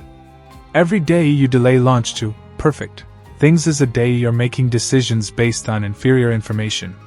The speed to learning ratio. Consider two approaches. Approach A, launch perfect. 12 months development. Launch with comprehensive features. First user feedback, month 12. Approach B, launch early. 3 months to MVP. Launch with core features. First user feedback, month 3. Improve based on feedback, months 4 to 6. Launch version 2.0, month 6. More feedback and improvement, months 7 to 12. After 12 months, which product is better? Which team has learned more? Which business is more successful? Approach B wins every time. Not because the team is smarter, but because they've had 9 months of real-world feedback to guide their development. The market timing advantage markets. The entrepreneur who launches their imperfect, pandemic-era solution in April 2020 captures market share. The entrepreneur who waits until October 2020 to launch their perfect version finds a saturated market. The content creator who publishes a timely piece on a trending topic gets engagement. The creator who waits 3 weeks to perfect it publishes into silence. Speed matters. And speed requires launching before you feel ready. The momentum factor: early launch creates momentum that revision does not. When you launch, things start happening. Users arrive. Feedback flows. Revenue begins, if applicable. Press opportunities emerge. Word of mouth spreads. Partnerships form. Your confidence builds. When you revise in private, none of this happens. You're stuck in stasis, mistaking motion for momentum. Learning by doing versus learning by thinking. There's a fundamental difference between knowledge gained through thinking and knowledge gained through doing. You can read 100 books about swimming. Study proper form. Watch videos of Olympic swimmers. Analyze technique for months. Then you jump in the water and realize, actual swimming is nothing like studying swimming. Launching is jumping in the water. Endless preparation is reading more swimming books. The problems you can't anticipate: no amount of planning reveals the problems that only emerge with real users. The feature you spent weeks perfecting that no one uses. The button placement that seemed obvious but confuses everyone. The workflow you thought was intuitive that every user gets stuck on. The value proposition you assumed was clear that no one understands. You cannot think your way to these insights. You must launch your way to them. User behavior beats user surveys before launch. You might survey potential users. Would you use feature X? They say yes. So you build feature X. After launch, you observe, no one actually uses feature X. They needed feature Y, which they never mentioned in surveys because they didn't know they needed it until they were actually using the product. Real behavior reveals truth. Hypothetical responses reveal wishes. Every launch is an experiment. Early launch turns your product into a laboratory where you can test hypotheses rapidly. Hypothesis: users want feature A. Launch with feature A. Observe: users actually want feature B. Pivot quickly. Learn and improve. Late launch means running this experiment in your head, where confirmation bias and assumptions dominate. How real-world feedback beats theoretical polish. The feedback you imagine is almost never the feedback you receive. Your internal critic is vicious and usually wrong. Internal critic: this isn't comprehensive enough. Real experts will tear it apart. Real feedback: this was so helpful. Internal critic: the design isn't professional enough. People will think I'm amateur. Real feedback: love the clean, simple design. Easy to navigate. Internal critic: I need 3 more case studies and deeper research. Real feedback: perfect length. Got what I needed without information overload. Your internal critic keeps you from launching. Real feedback helps you improve. Feedback identifies what actually matters. You think feature A is critical. Users tell you feature B is what they actually need. You worry about aesthetic detail X. Users don't notice it but request functionality Y. You agonize over explaining concept Z perfectly. Users grasp it immediately and ask about something else entirely. This feedback recalibrates your effort toward what actually creates value. The early adopter advantage. Early launches attract early adopters are people who forgive imperfection, provide constructive feedback, become invested in your success, spread word of mouth naturally, offer ideas and suggestions. These early adopters are gold. They help you build something better. But they only show up if you launch early and explicitly invite their feedback. Feedback creates community. When you launch with explicit acknowledgement that it's version 1.0, something magical happens. Users become co-creators. Hey, I noticed this could be improved. Have you thought about adding? This is great, and here's what would make it even better. This collaborative relationship is powerful. Users feel ownership. You get free product development insights. Everyone wins. But this only happens if you launch early enough that improvement is still possible and expected. The psychology of not ready. Let's address the elephant in the room. You probably feel deeply uncomfortable with the idea of launching before you're ready. This discomfort is worth examining. Not ready usually means not perfect. When you say, I'm not ready to launch, what you usually mean is, it's not perfect yet. But ready and perfect are not the same thing. Ready means functional, valuable, and good enough to create more benefit than harm. Perfect means flawless in every detail, anticipating every need, addressing every possible objection. One is achievable. The other is impossible. Fear masquerading as standards. High standards are admirable. But perfectionism often disguises itself as high standards when it's actually fear. Fear of judgment. Fear of criticism. Fear of being seen as less than expert. Fear of failure. Fear of success. Fear of visibility. These fears are real and valid. But they keep you safe and small. They prevent the growth that only comes from putting imperfect work into the world. Launching is inherently vulnerable.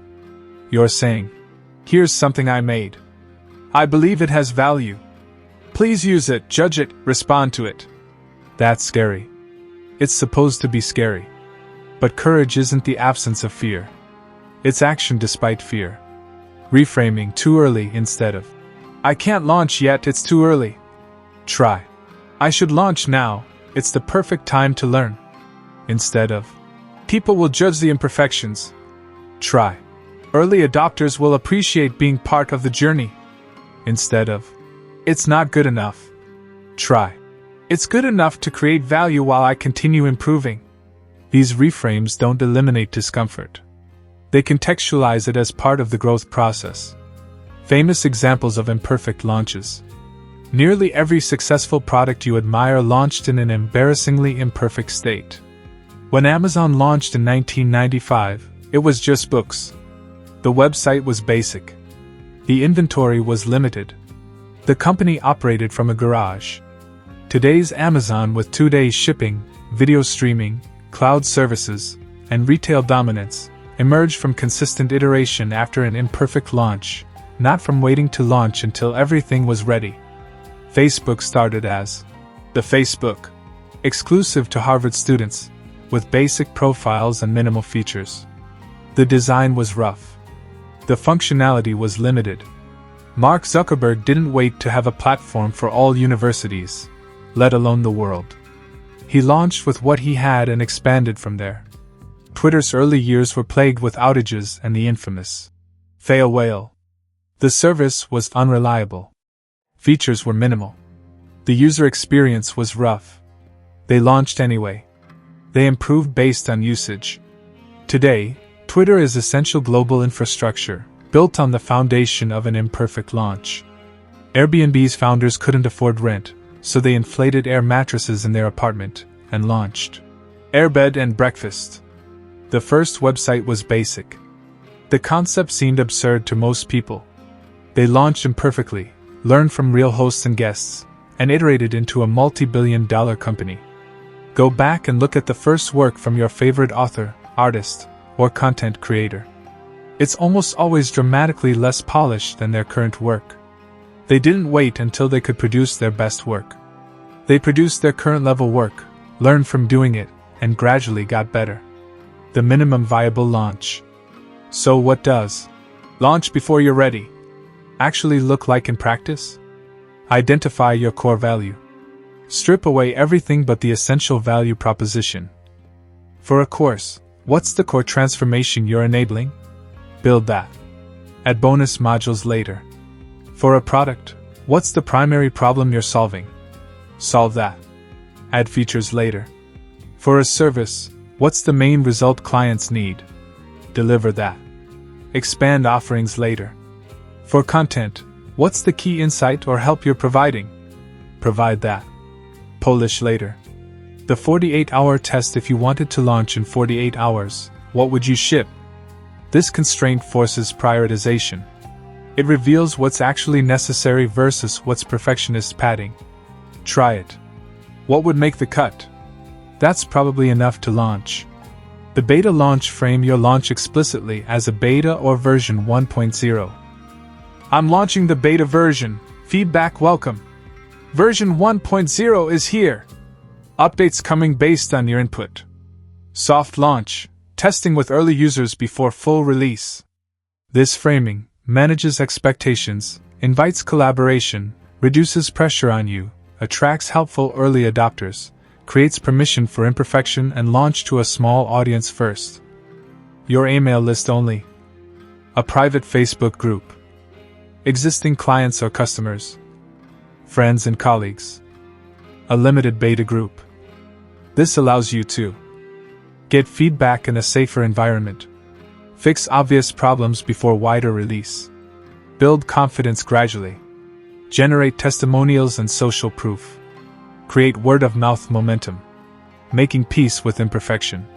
Launching before you're ready requires making peace with imperfection. Here's how. Separate self-worth from work quality. Your work's imperfection doesn't reflect your worth as a person. It reflects your humanness. Every creator you admire has produced imperfect work. It didn't diminish them. It won't diminish you. Embrace the learning identity shift from I'm an expert who must appear perfect to I'm a learner who grows through action. Learners are allowed to be imperfect. In fact, imperfection is how they learn. Focus on service, not judgment when launching feels scary. Redirect focus from what will people think of me to who will this help? Service orientation reduces self-consciousness and increases courage. Remember, shipping creates options. A launched project creates options. An unlaunched project creates none. You can improve after launching. You can update. You can revise. You can even take it down if necessary, though you rarely need to. But you cannot learn, grow, or impact anyone if you never launch. You'll launch before ready action plan. For your current almost done project. Identify your core value. What's the essential benefit you're providing? Strip to MVP. What's the minimum viable version that delivers that value? Set a launch date, within 2 weeks maximum. Announce it publicly. Create your version 1.0. Framing. How will you communicate that this is early and evolving? Identify your small initial audience. Who are the 10 to 50 people you'll launch to first? Prepare your feedback mechanism. How will you collect responses and learn? Launch, imperfectly, courageously. Now, the liberation of early launch. Here's what most people discover after launching before they're ready. The criticism they fear doesn't materialize. The feedback they receive is constructive and helpful. The impact they make feels meaningful. The learning they gain is invaluable. The momentum they create is energizing. And they look back at all the time they spent preparing and think, I should have launched months ago. You're about to have the same realization. Your work doesn't need to be perfect. It needs to be launched. The world doesn't need you perfect. It needs your help, and you don't become better by waiting. You become better by shipping, learning, improving, and shipping again. So launch before you're ready. Not recklessly. Strategically. Because ready is a myth. Growth is real. And growth only happens on the other side of launch. Chapter 7. Iteration over inaction. When Sarah Blakely launched Spanx in 2000, her product had one style, one color, and was sold in 7 stores. The packaging was simple. The marketing was basic. By traditional standards, it was far from a complete product line. Today, Spanx offers hundreds of products across multiple categories and is sold in over 50 countries. Blakely became the world's youngest self-made female billionaire. But here's what matters. She didn't achieve this by waiting to launch until she had hundreds of products perfected. She achieved it by launching with one product, learning what worked, and improving continuously. This is the power of iteration. Done doesn't mean done forever. It means ready for improvement. The iteration mindset. Perfectionism sees completion as the end. Iteration sees completion as the beginning. Version 1.0 is just the start. When you release version 1.0, you're not saying, "This is the final form of my work." You're saying, "This is what I've learned so far, and I'm ready to learn more." Version 1.0 is permission to gather data, receive feedback, observe reality, and discover what you couldn't have known from your desk. Every improvement after that is informed by truth rather than assumption. The never-finished philosophy. Most successful products, services, and creative works are never truly finished. They evolve continuously. Software updates regularly. Books get revised editions. Services expand and refine. Content gets updated. Processes improve. Understanding deepens. The question isn't, is it finished? But, is it good enough to launch and learn from? Shipping is not the end, it's unlocking the next level. Think of launching like leveling up in a game. You don't beat level 1 by perfecting every aspect of it. You beat level 1 by completing it well enough to access level 2. Level 2 has challenges and opportunities you can't even see from level 1. But you'll never reach them if you stay on level 1 trying to achieve a perfect score. Launch is how you unlock access to the learning, growth, and possibilities that only exist post-launch. The launch, learn, improve cycle. The most powerful framework for continuous improvement is elegantly simple. Step 1. Launch. Ship your version 1.0. Get it into the world. Make it available to real users. Step 2. Learn. And observe what happens. Collect feedback. Analyze data. Notice patterns. Identify surprises. Step 3. Improve. Make targeted improvements based on what you learned.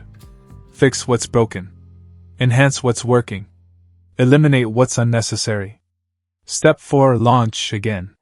Release version 1.1 or 2.0. Repeat the cycle. This cycle is how excellence is actually built, not through extended pre-launch perfection, but through rapid post-launch iteration.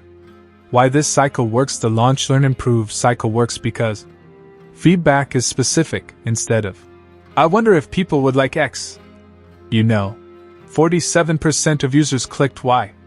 Learning compounds. Each cycle informs the next, building sophisticated understanding. Improvements are targeted. You fix actual problems, not imagined ones. Waste is minimized. You don't build features nobody wants. Speed increases. Each cycle makes you faster and more confident. Quality improves. Real-world testing beats theoretical planning. Contrasting with perfectionism. The perfectionist tries to skip steps 1 and 2. They want to launch at version 3.0. But without the learning from versions 1.0 and 2.0, their imagined 3.0 is usually worse than an iterated actual 3.0 would be. Real version 3.0, informed by 2 cycles of launch and learning, is exponentially better than theoretical version 3.0, informed by guesswork and anxiety. How to structure your iteration cycles. Effective iteration requires intentional structure. Set iteration windows instead of, I'll keep improving it forever. Set specific iteration cycles. Launch version 1.0. Gather feedback for 30 days. Spend 15 days implementing improvements.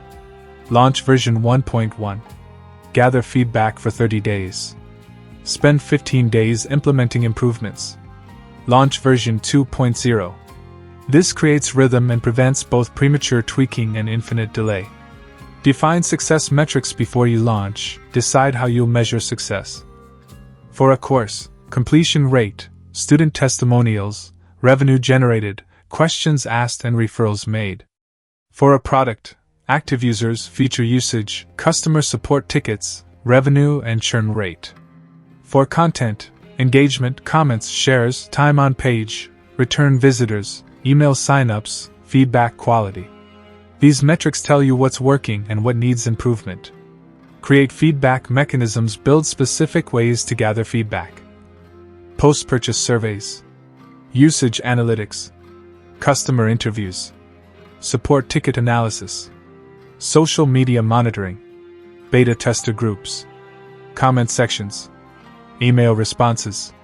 The easier you make it for users to provide feedback, the more valuable data you'll receive. Categorize improvements. Not all feedback demands immediate action. Categorize improvements. Critical, fix immediately. Broken functionality. Major user confusion. Significant bugs.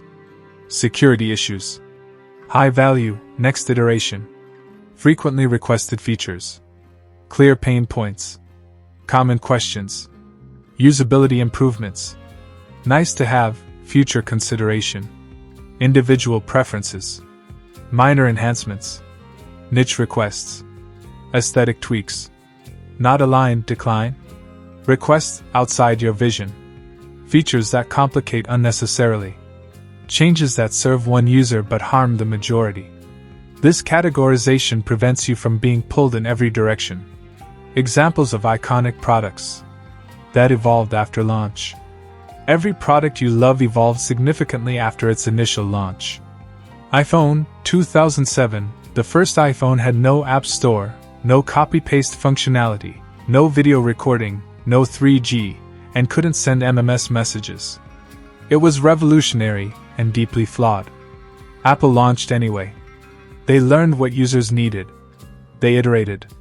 Today's iPhone is barely recognizable compared to the 2007 version, but it only exists because Apple launched version 1.0 and improved from there.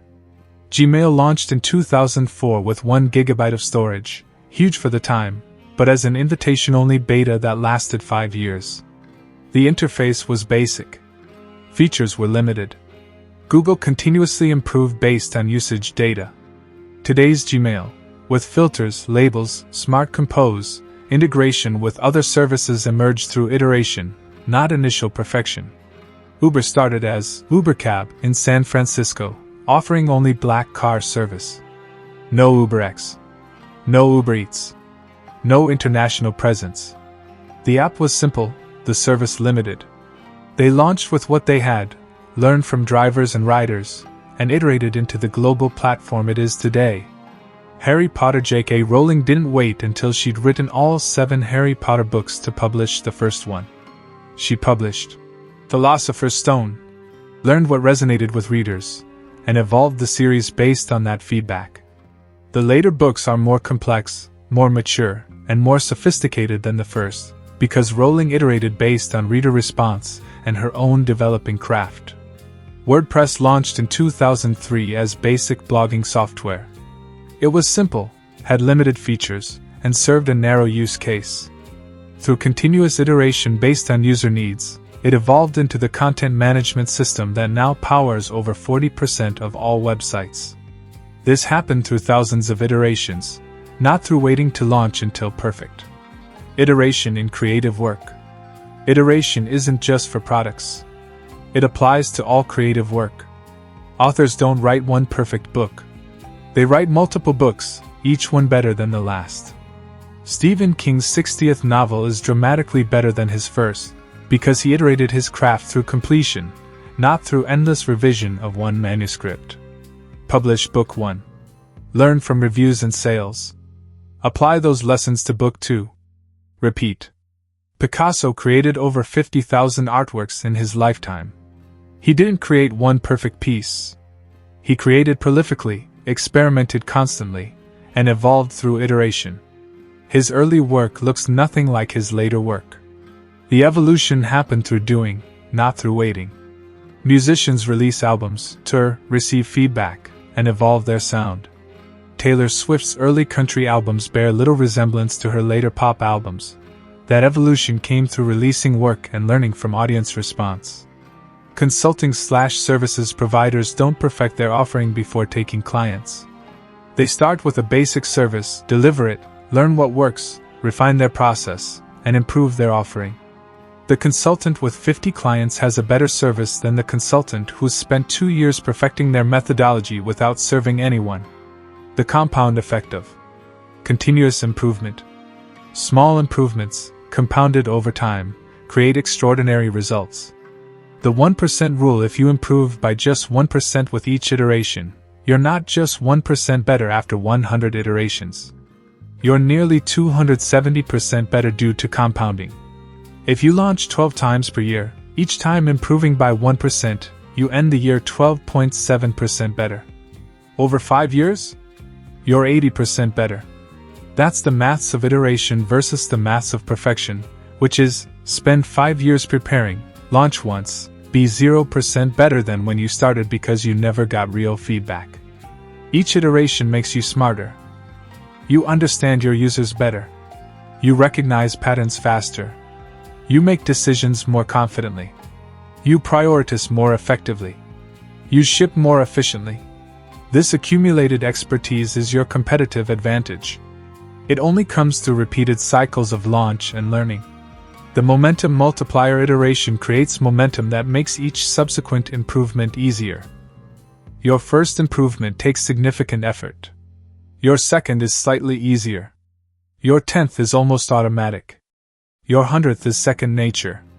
Meanwhile, the perfectionist is still preparing for their first launch, gaining zero momentum multiplier effects. The biggest barrier to iteration: fear that updating your work makes you look incompetent. Updates don't signal incompetence. They signal responsiveness to users, commitment to quality, continuous learning, customer focus, professional growth. Companies that never update their products look stagnant. Creators who never evolve look rigid. Services that never improve look complacent.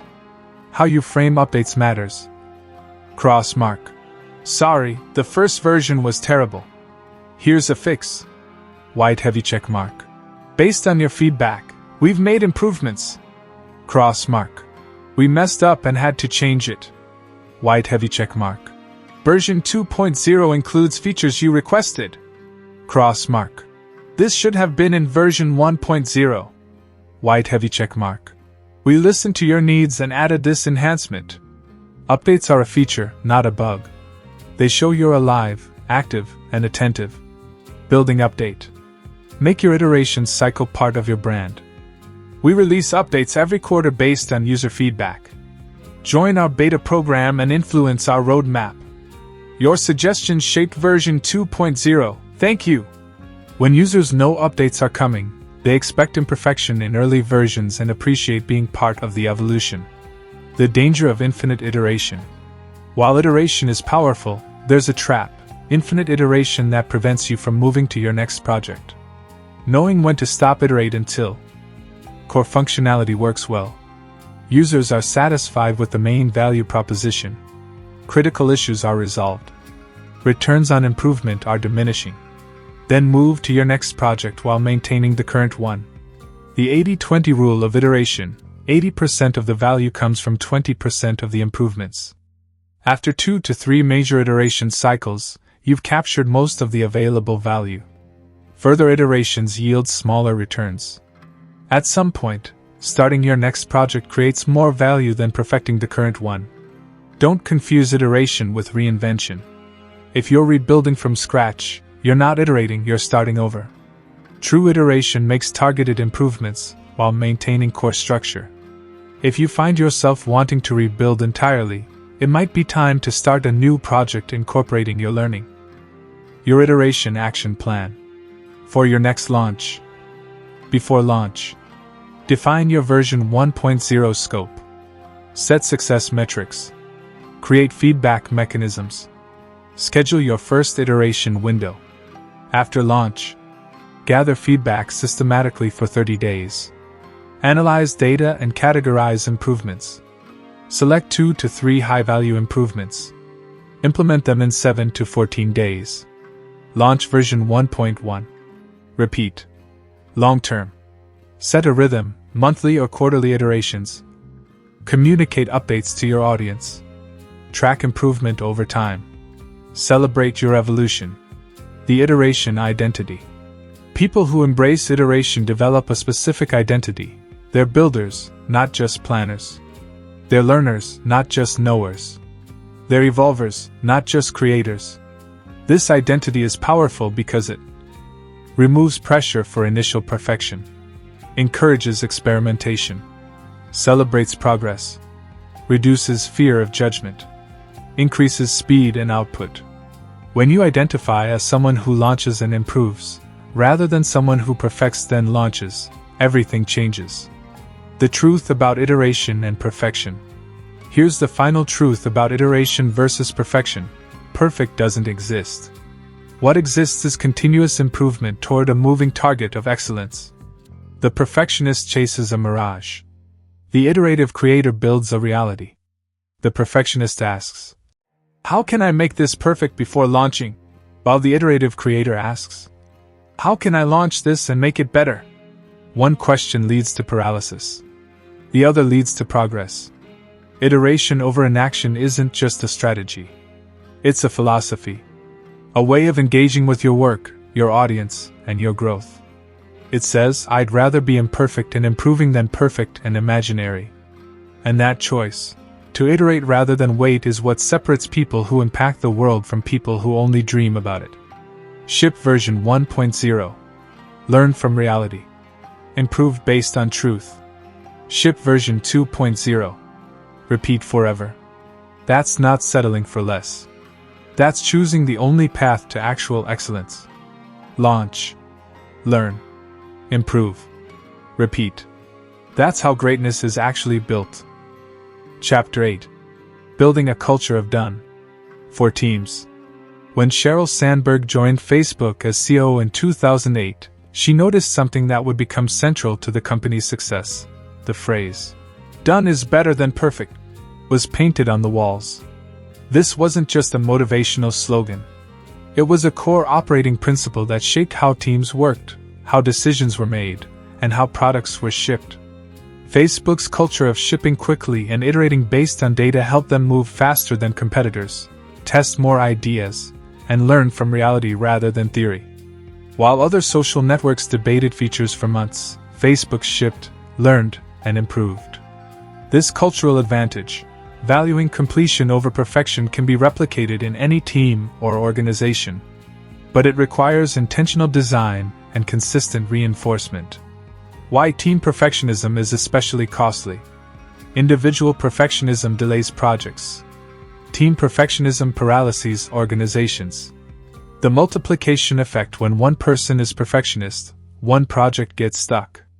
When a team is perfectionist, everything gets stuck. In a 5-person team where everyone waits for perfect, decisions take forever, everyone wants more data. Projects never launch, everyone finds one more thing to fix. Momentum dies, no one wants to be the rushed one. Burnout accelerates, endless work with no completion satisfaction. Top performers leave, frustrated by inability to ship. The cost multiplies across every person, every project, every day. The coordination tax teams at coordination complexity.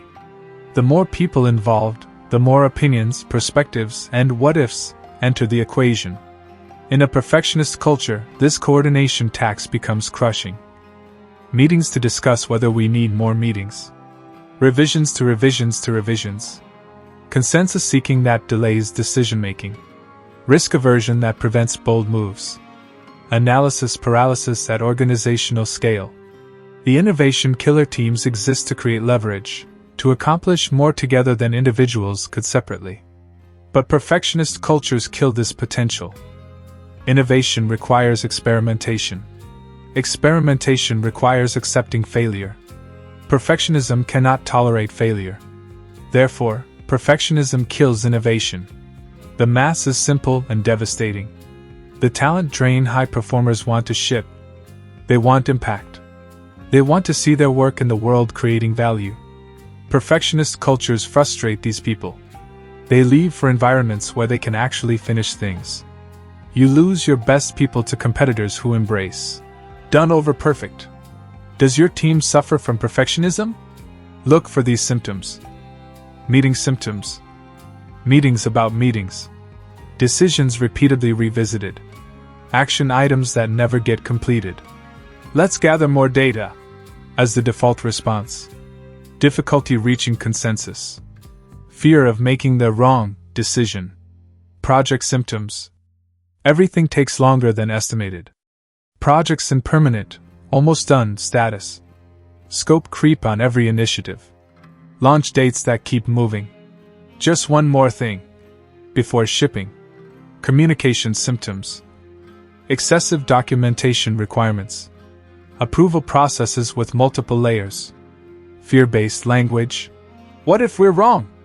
Risk-focused discussions. What could go wrong? Lack of celebration for completed work. Cultural symptoms. Mistakes are punished, not learned from. Being thorough is valued over shipping fast. Heroic firefighting is celebrated. Completion is rarely celebrated. Innovation slows over time. If you recognize more than a few of these, you have a cultural problem that requires cultural solutions. Creating clarity: what done means. The first step to building a culture of done: define what done actually means. The definition of done, DOD, create explicit, specific criteria for completion. Not vague. When it's ready, but concrete. When these 5 criteria are met, for a feature, core functionality works. Basic testing passed. Documentation written. Approved by product lead. Deployed to production. For a marketing campaign.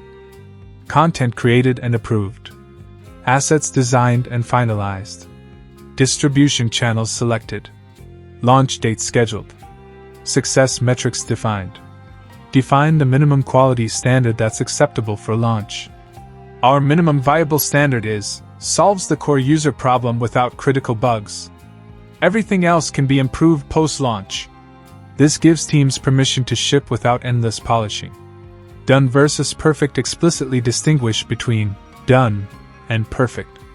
Why heavy checkmark done creates value, meets minimum standards, ready for users. Crossmark perfect addresses every edge case, anticipates every need, has 0 flaws. Make it clear which one you're targeting. Version thinking: normalize version thinking throughout the organization. We're shipping version 1.0, which solves the core problem. Version 1.1 will add requested features. Version 2.0 will expand functionality. This removes pressure for initial perfection and creates expectation of iteration. Encouraging completion over perfection. With clarity established, reinforce completion through systems and incentives. Celebrate shipping: make completion visible and celebrated. Ring a bell when projects launch. Send company-wide emails announcing launches. Feature completed projects in all-hands meetings. Create a wall of shipped, showcasing launches. Offer awards or recognition for teams that ship. What gets celebrated gets repeated. If you only celebrate perfection, you'll get endless preparation. If you celebrate shipping, you'll get momentum. Building accountability systems. Culture requires structure. Accountability systems make done over perfect. Operational. Sprint-based work. Use fixed-time sprints, 1 to 2 weeks, where teams commit to shipping specific outputs by sprint end. Sprints create urgency, force prioritization, and make progress visible. Daily stand-ups with shipping-focused structure. Daily stand-ups around 3 questions. What did I ship yesterday? What will I ship today? What's blocking me from shipping? This keeps completion central to daily conversations. Weekly shipping metrics track and display. Number of projects shipped this week. Average time from start to launch. Percentage of projects completed on time. Velocity trend over time. What gets measured gets managed. Measure shipping velocity. When projects take significantly longer than estimated, conduct non-blaming post-mortems. Why did this take 3x longer than planned? What systemic issues cause delay? How do we prevent this? The goal isn't blame, it's learning and system improvement. Have each team member set quarterly shipping goals. This quarter I will complete and launch 3 features, 2 blog posts, and 1 process improvement. Personal accountability drives team outcomes. Creating psychological safety for imperfection. The biggest barrier to shipping: fear. Fear of judgment, failure, or looking incompetent. Normalize iteration. Make post-launch improvement standard operating procedure. Every launch is version 1.0. We improve based on feedback. This is how we work. When iteration is expected, initial imperfection becomes acceptable. Separate person from product. Make it safe to ship imperfect work by separating personal identity from product quality. This version has issues. Is not equal to. You're incompetent. We need to improve this. Is not equal to. You failed. When people feel safe, they ship faster. Celebrate productive failures. When something ships and doesn't work as hoped, Celebrate the learning. We shipped, tested our hypothesis, and learned it was wrong. That's exactly what we should be doing. Now we know what to try next. This transforms failure from career-ending to expected and valuable. No blame problem solving. When issues arise post-launch, focus on solving, not blaming. We have a bug? How do we fix it? Not, who caused this? Blame cultures prevent shipping. Learning cultures enables it. Leader vulnerability. Leaders must model vulnerability. I shipped this before it was perfect because I wanted real feedback. I made this decision with incomplete information. Here's what I learned. My first version wasn't great. I improved based on user response. When leaders show it's safe to be imperfect, teams follow. How leaders can shift from perfect to progress. Leaders set culture more through actions than words. Here's how to lead a done culture. Model shipping behavior. Launch your own projects before they're perfect. Share your works in progress. Iterate publicly based on feedback. Talk about what you learned from shipping early. Intervene on perfectionism. When you see perfectionism delaying projects, what's the core value we're delivering? Can we ship that now and add enhancements later? You've been working on this for 6 weeks. What would it take to ship by Friday?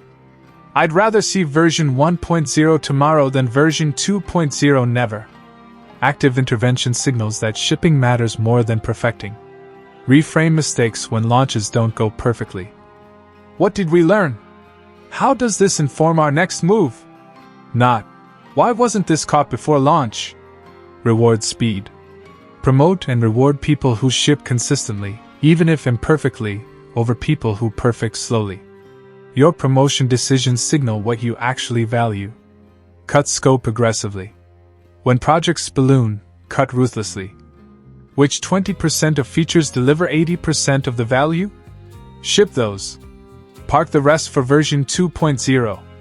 Scope creep is perfectionism's cousin. Kill it decisively. Create forcing functions. Use external commitments to force shipping.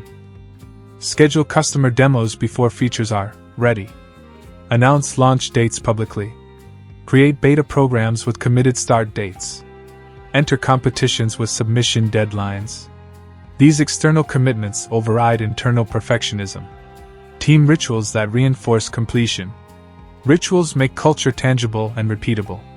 Monday planning with shipping commitments. Start each week with, what will we ship this week? Not, what will we work on? But, what will we complete?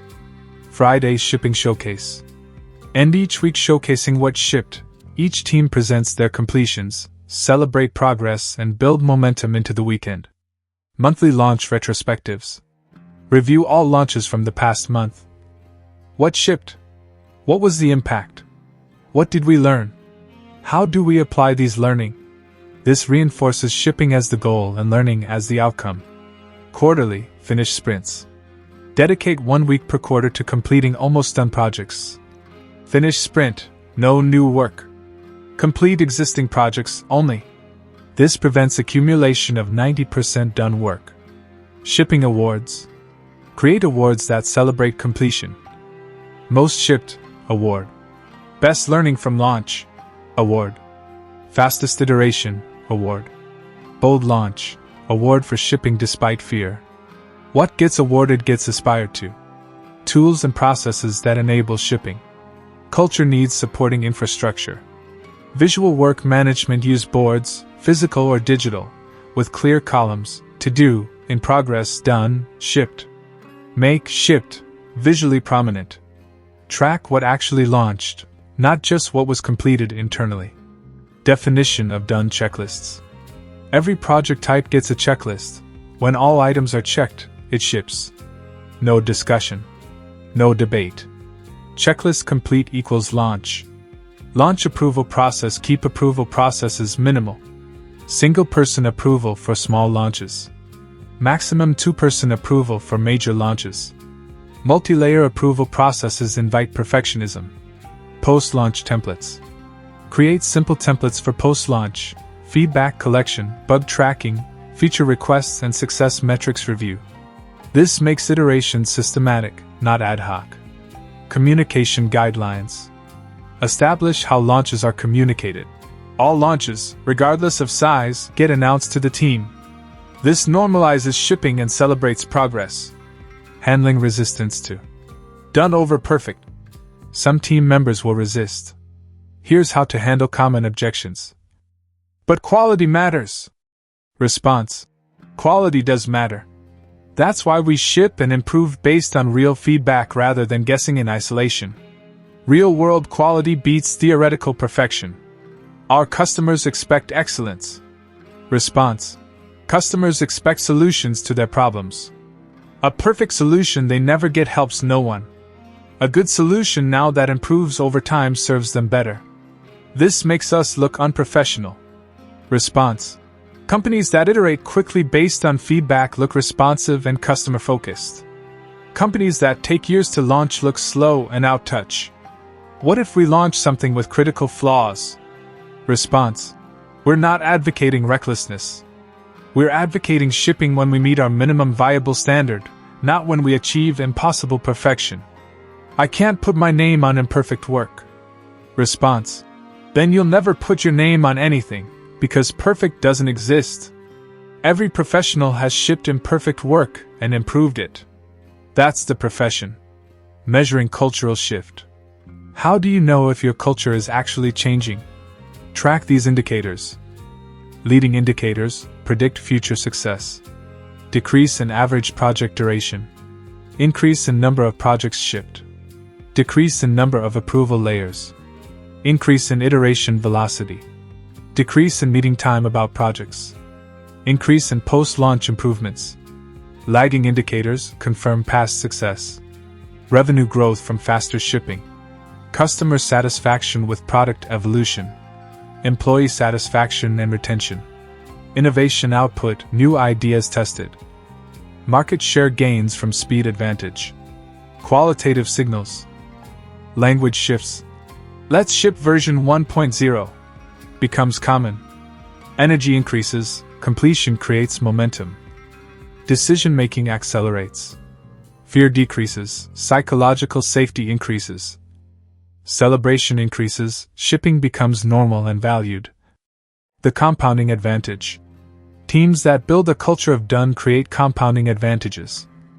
Year 1. Ship 2x more than competitors. Year 2. Learn 2x faster, ship 3x more.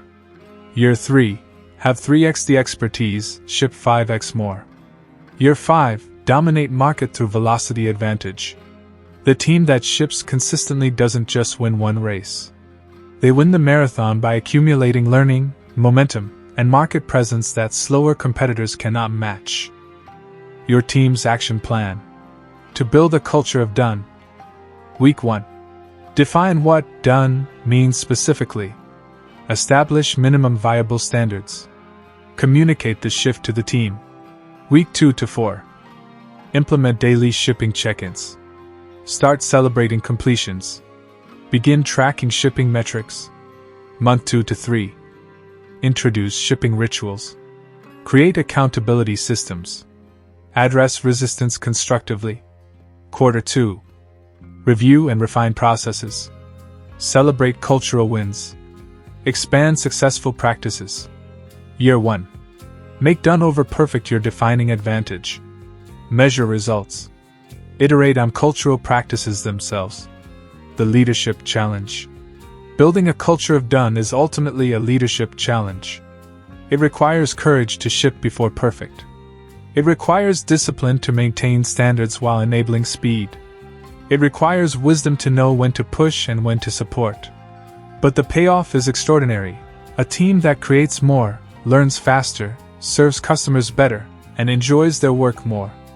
Because there's nothing quite like the satisfaction of launching, the excitement of seeing your work in the world, and the momentum that comes from completing things. Perfect is the enemy of done.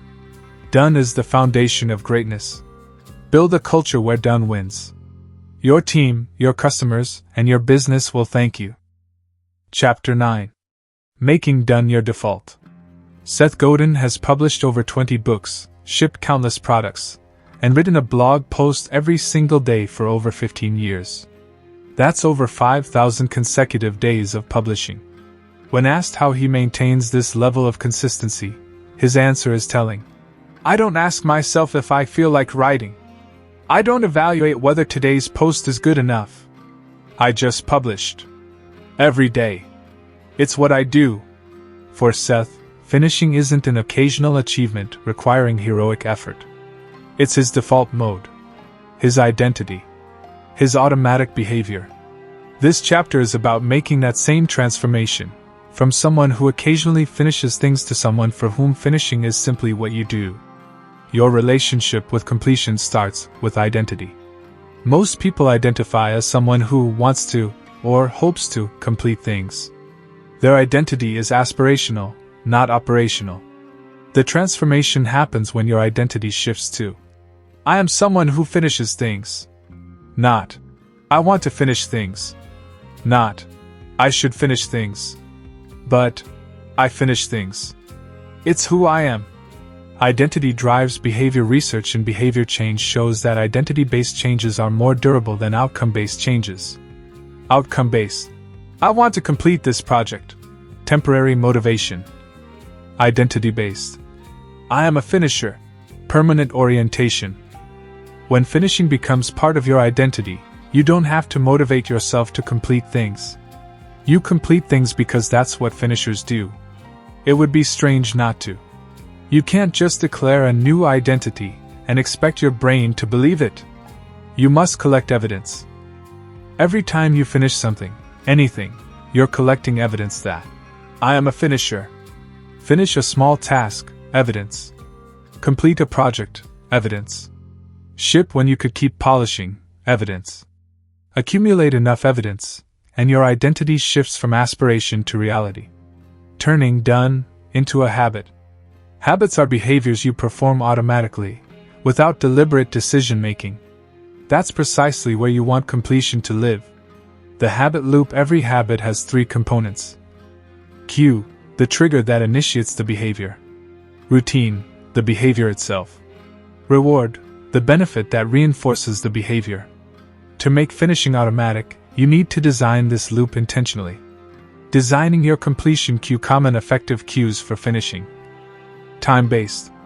Every Friday afternoon, I ship whatever I'm working on. At 4 p.m., I move projects from in progress to done. Progress-based. When I hit 80% complete, I finish within 48 hours. When I catch myself tweaking, I check my done criteria and ship. Situational. When my coffee is done brewing, I spend 30 minutes on completion tasks. When I sit at my desk in the morning, I check what needs finishing. The completion routine. Your routine is the actual set of actions that lead to finishing. Review done criteria. Check if criteria are met. If yes, ship immediately. If no, identify the 2 to 3 tasks needed. Complete those tasks. Ship. Make this routine explicit. Write it down. Follow it every time. The completion reward. Your brain needs reward to reinforce the habit. Create clear rewards. Check completed projects off a visible list. Share completions with accountability partner. Celebrate with a specific ritual, coffee, walk, treat. Track completion streaks visually. Feel and acknowledge the satisfaction. Rewards make the habit stick. The compound habit effect. One completion habit enables others. The habit of finishing blog posts makes finishing courses easier. The habit of finishing courses makes finishing books easier. The habit of finishing books makes finishing anything easier. Each completion habit strengthens your general, finisher, identity and makes all finishing easier. Daily rituals that reinforce execution. Sporadic effort produces sporadic results. Daily rituals produce consistency. The morning launch check. Start each day asking, what can I finish today? Not, what should I work on? But, what can I complete? This frames your day around completion, not busyness. The afternoon completion hour. Block 3 to 4 p.m., or another consistent time, as completion hour. No new work. No brainstorming. Only finishing what's in progress. This dedicated time prevents the endless postponement of completion tasks. The evening shipping review and each day reviewing. What did I complete today? Not what you worked on. What you finished. This builds completion consciousness and identity reinforcement. The weekly finish sprint dedicate Friday afternoons to finishing whatever is closest to done. Friday finish sprint, 2 to 5 p.m., complete at least one project, no matter how small. This creates a weekly completion rhythm. The monthly completion audit once per month, review everything in progress. What's been lingering? What needs finishing? What should be abandoned? What completion habits are working? This prevents accumulation of eternal drafts. Living a life where things get finished. Making done your default extends beyond individual projects to your overall life approach. The one project rule: at any time, you have one primary project approaching completion. Not 3. Not 5. 1. You can have other projects in earlier stages, but only one gets finishing energy. This prevents the dilution of completion focus. The completion before creation rule: before starting something new, finish something old. Excited about a new project? Great. Finish your current one first. This rule prevents the accumulation of abandoned projects and reinforces finishing as prerequisite to starting. The 80-20 completion focus: spend 80% of your energy on finishing what's in progress, 20% on starting new things.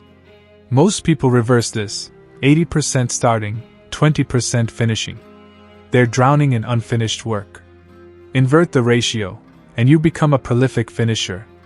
The explicit, done, celebration: make completion events, not afterthoughts. When you finish something significant, announce it publicly. Celebrate deliberately. Reflect on what you learned. Acknowledge the accomplishment. This reinforces completion as valuable and worth pursuing. The portfolio mindset: view your life not as individual projects but as a portfolio of completions. I'm someone with a portfolio of 30 completed projects, not someone working on 15 unfinished ones. The portfolio mindset values completions over intentions. Overcoming the temptation to restart. One of the biggest threats to your done default: the temptation to abandon almost finished projects for shiny new ideas. Why we're tempted: new projects are exciting. They're all potential, no problems. They haven't yet confronted reality's resistance. Almost finished projects are hard. The initial excitement has faded. The remaining work is tedious. Problems have emerged. Our brain wants the dopamine hit of novelty. But finishing is where actual value lives. The park it system: when a new idea strikes while you're finishing something else. Write it down in detail. This satisfies the creative urge. Add it to your idea's parking lot. Set a specific date to revisit it, after current project is finished. Return to completing what's in progress. This honors the new idea without letting it derail completion. The new project qualification: before starting any new project, it must pass 3 tests. Have I finished my current primary project? Is this new idea truly better than completing what I started? Will starting this new project serve me more than finishing the current one? If the answer to any question is no, don't start. The opportunity cost awareness: every time you're tempted to start something new, calculate the opportunity cost. If I start this new project instead of finishing my current one, I'm choosing 0 completions over 1 completion. More clutter over clarity. Continued unfinisher identity over finisher identity. Hypothetical potential over actual impact. This awareness usually redirects energy back to finishing. Building your completion support system. Sustainable finishing requires support structures. Accountability partnership: find someone also committed to finishing. Check-in weekly. What did you complete this week? What's your completion goal for next week? What's blocking you from finishing? External accountability dramatically increases follow-through. Public commitments: use social pressure constructively. Announce completion dates publicly. Share progress updates regularly. Post finished work immediately. Build an audience expecting regular completions. Public commitment creates helpful pressure. Environmental design. Structure your environment to support finishing. Physical environment. Visible, done, checklist on your wall. Completion calendar tracking finished projects. Physical space dedicated to completion work. Minimal distractions during completion time. Digital environment. Project management system emphasizing done status. Deadline reminders and alerts. Blocking distracting websites during completion hours. Templates for common completion tasks.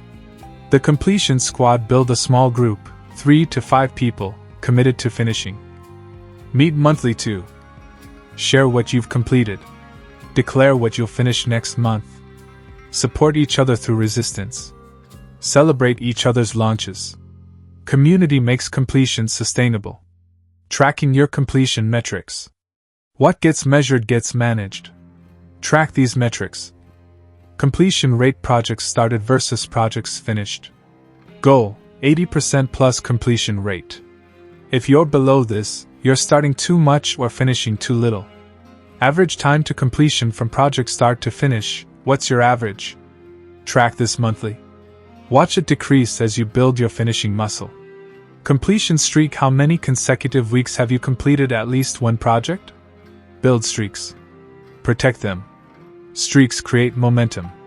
Projects in progress. How many active projects do you have? Keep this number low, ideally 1 to 3 major projects.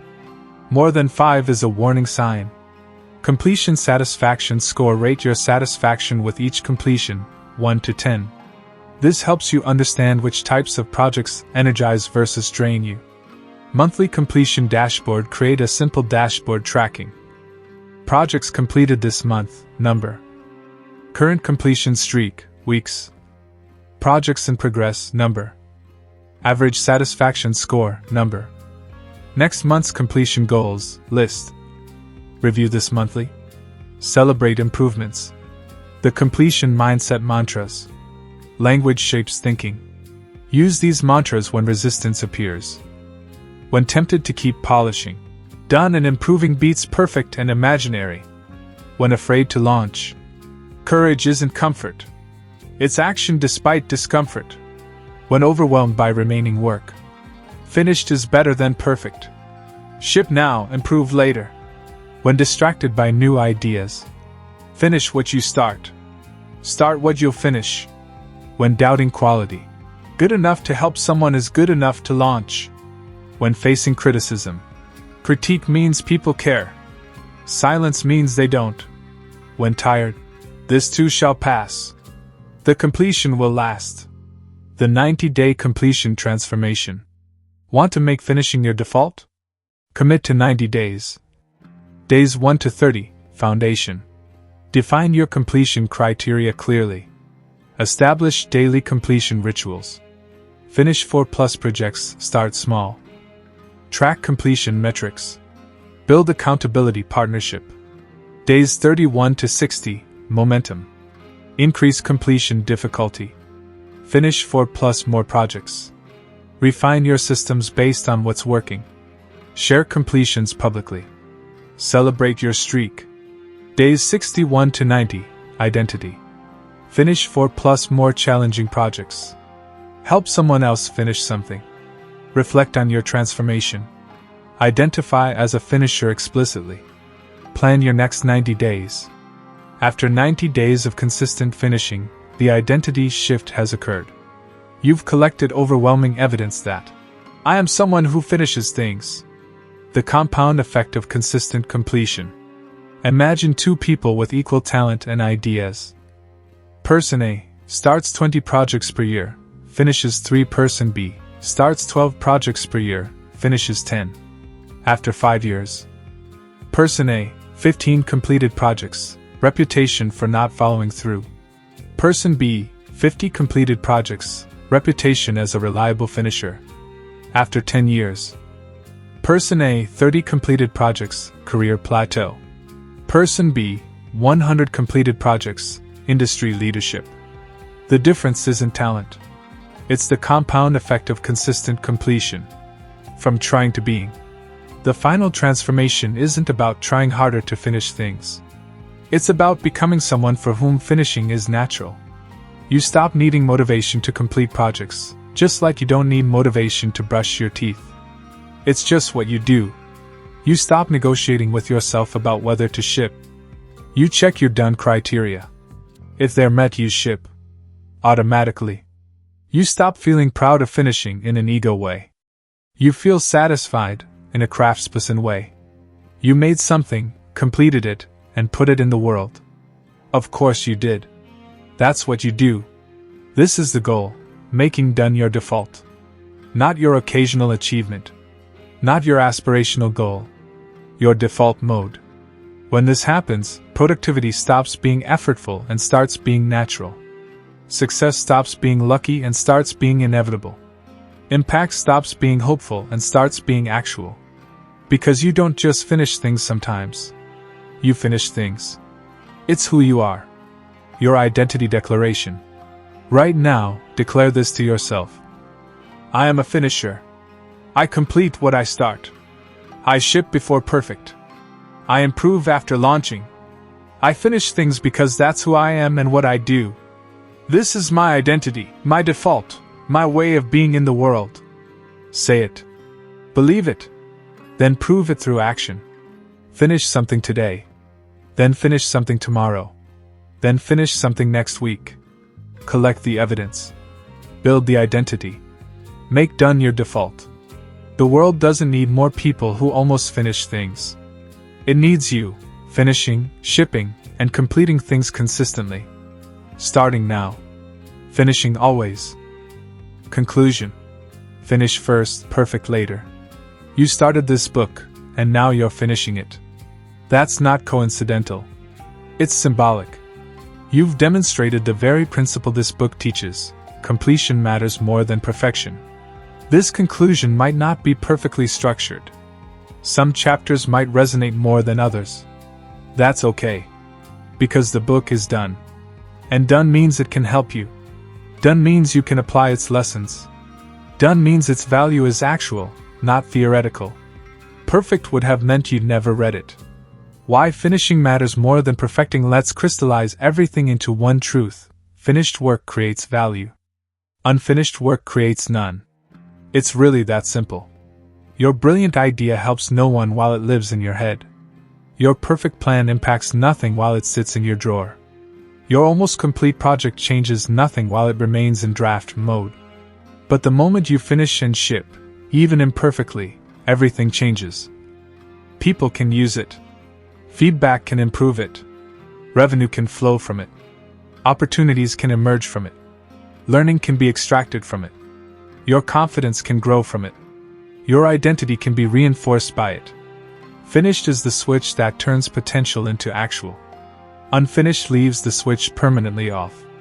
Through these chapters, you've explored the problem, why perfectionism traps us in endless tweaking, killing momentum and preventing completion, how the almost done zone becomes a permanent residence, and why the costs of waiting for perfect are far higher than we realize. The mindset, how done, is not a compromise but a strategy. How progress beats polish, and how finishing builds the confidence, momentum, and clarity that perfectionism promises but never delivers. The magic, why completion creates disproportionate value, opens doors to feedback, enables iteration, and generates ripple effects that unfinished work simply cannot. The practice, specific strategies for pushing through to completion, launching before you're ready, and embracing iteration as the path to actual excellence. The culture, how teams and organizations can build systems that reward completion over perfection, creating competitive advantages through velocity. The lifestyle, how finishing can become your default mode through deliberate habit design, identity shifts, and daily rituals that make completion automatic. You now have the understanding and tools. The question is, will you use them? Every project you touch presents the same choice.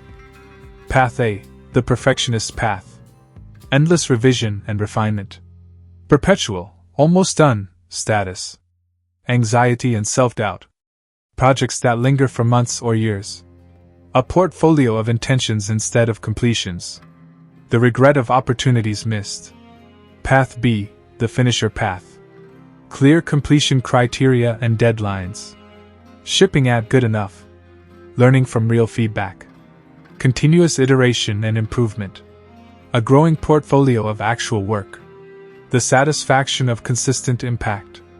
Path A feels safe but leads to stagnation. Path B feels scary but leads to growth. Which path will you choose? Not just once, but project after project, day after day? Your choice determines not just what you accomplish, but who you become. Look at your current almost finished project. You know the one.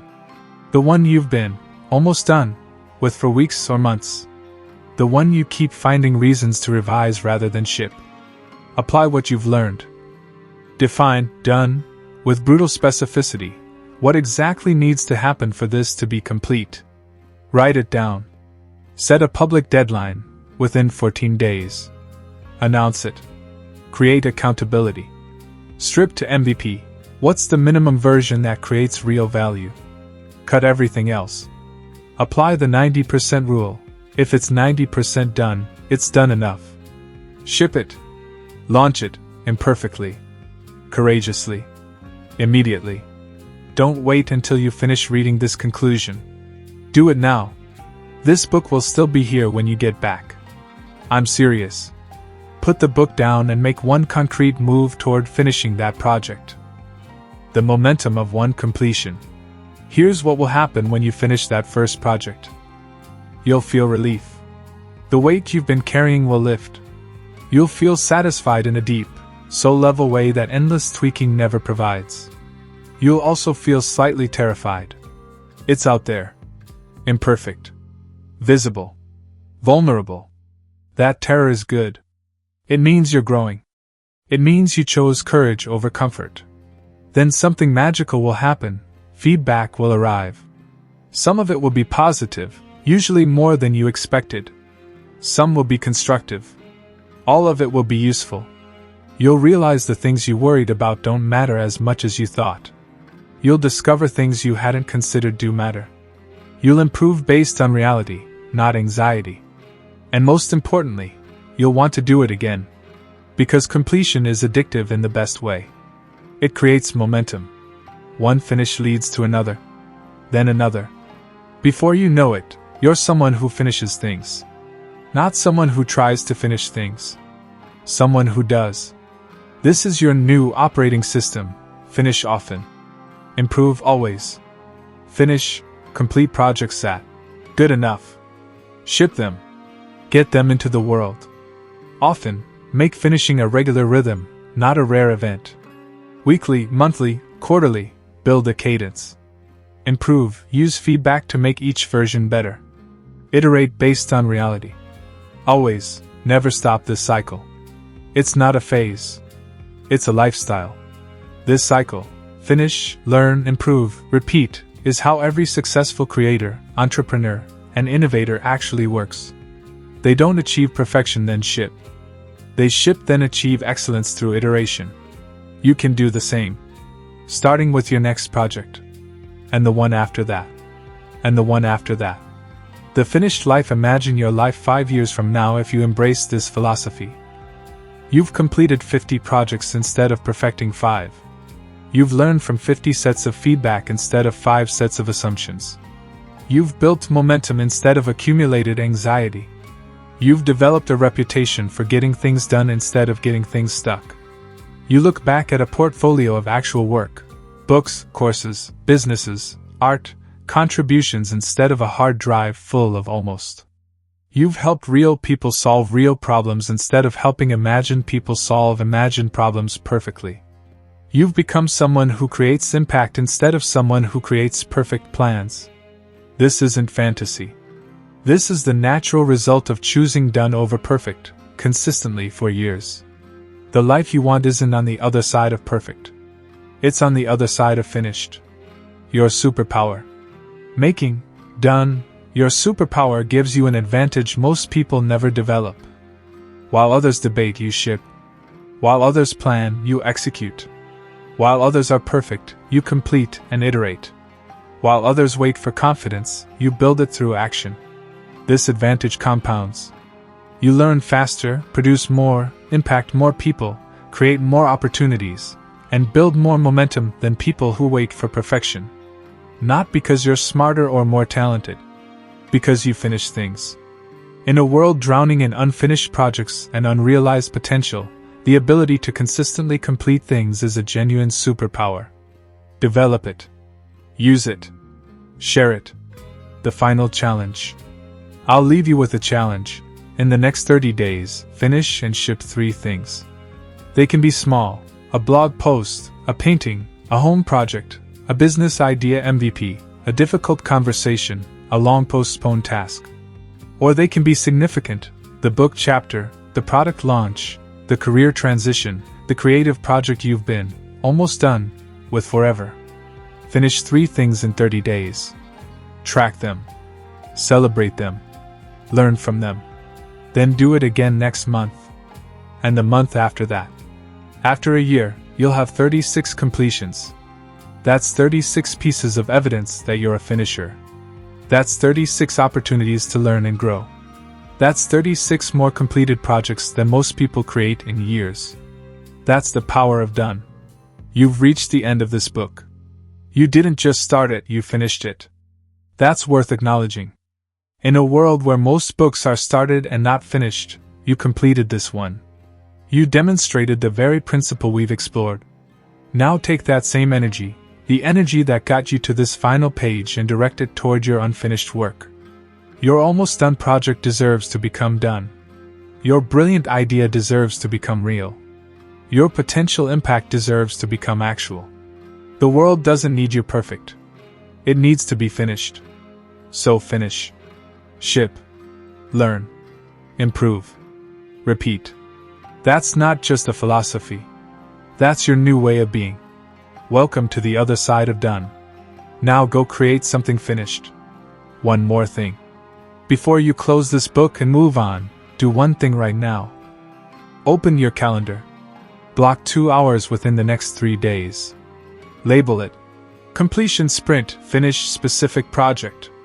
During those 2 hours, do nothing but push your almost done project across the finish line. Don't think about it. Don't plan more. Don't prepare. Just schedule it right now. Because the difference between people who finish things and people who don't isn't talent, or time, or circumstances. It's this: people who finish things take the next step. Today. Not someday. You just finished this book. Now go finish something else. The power of done is yours.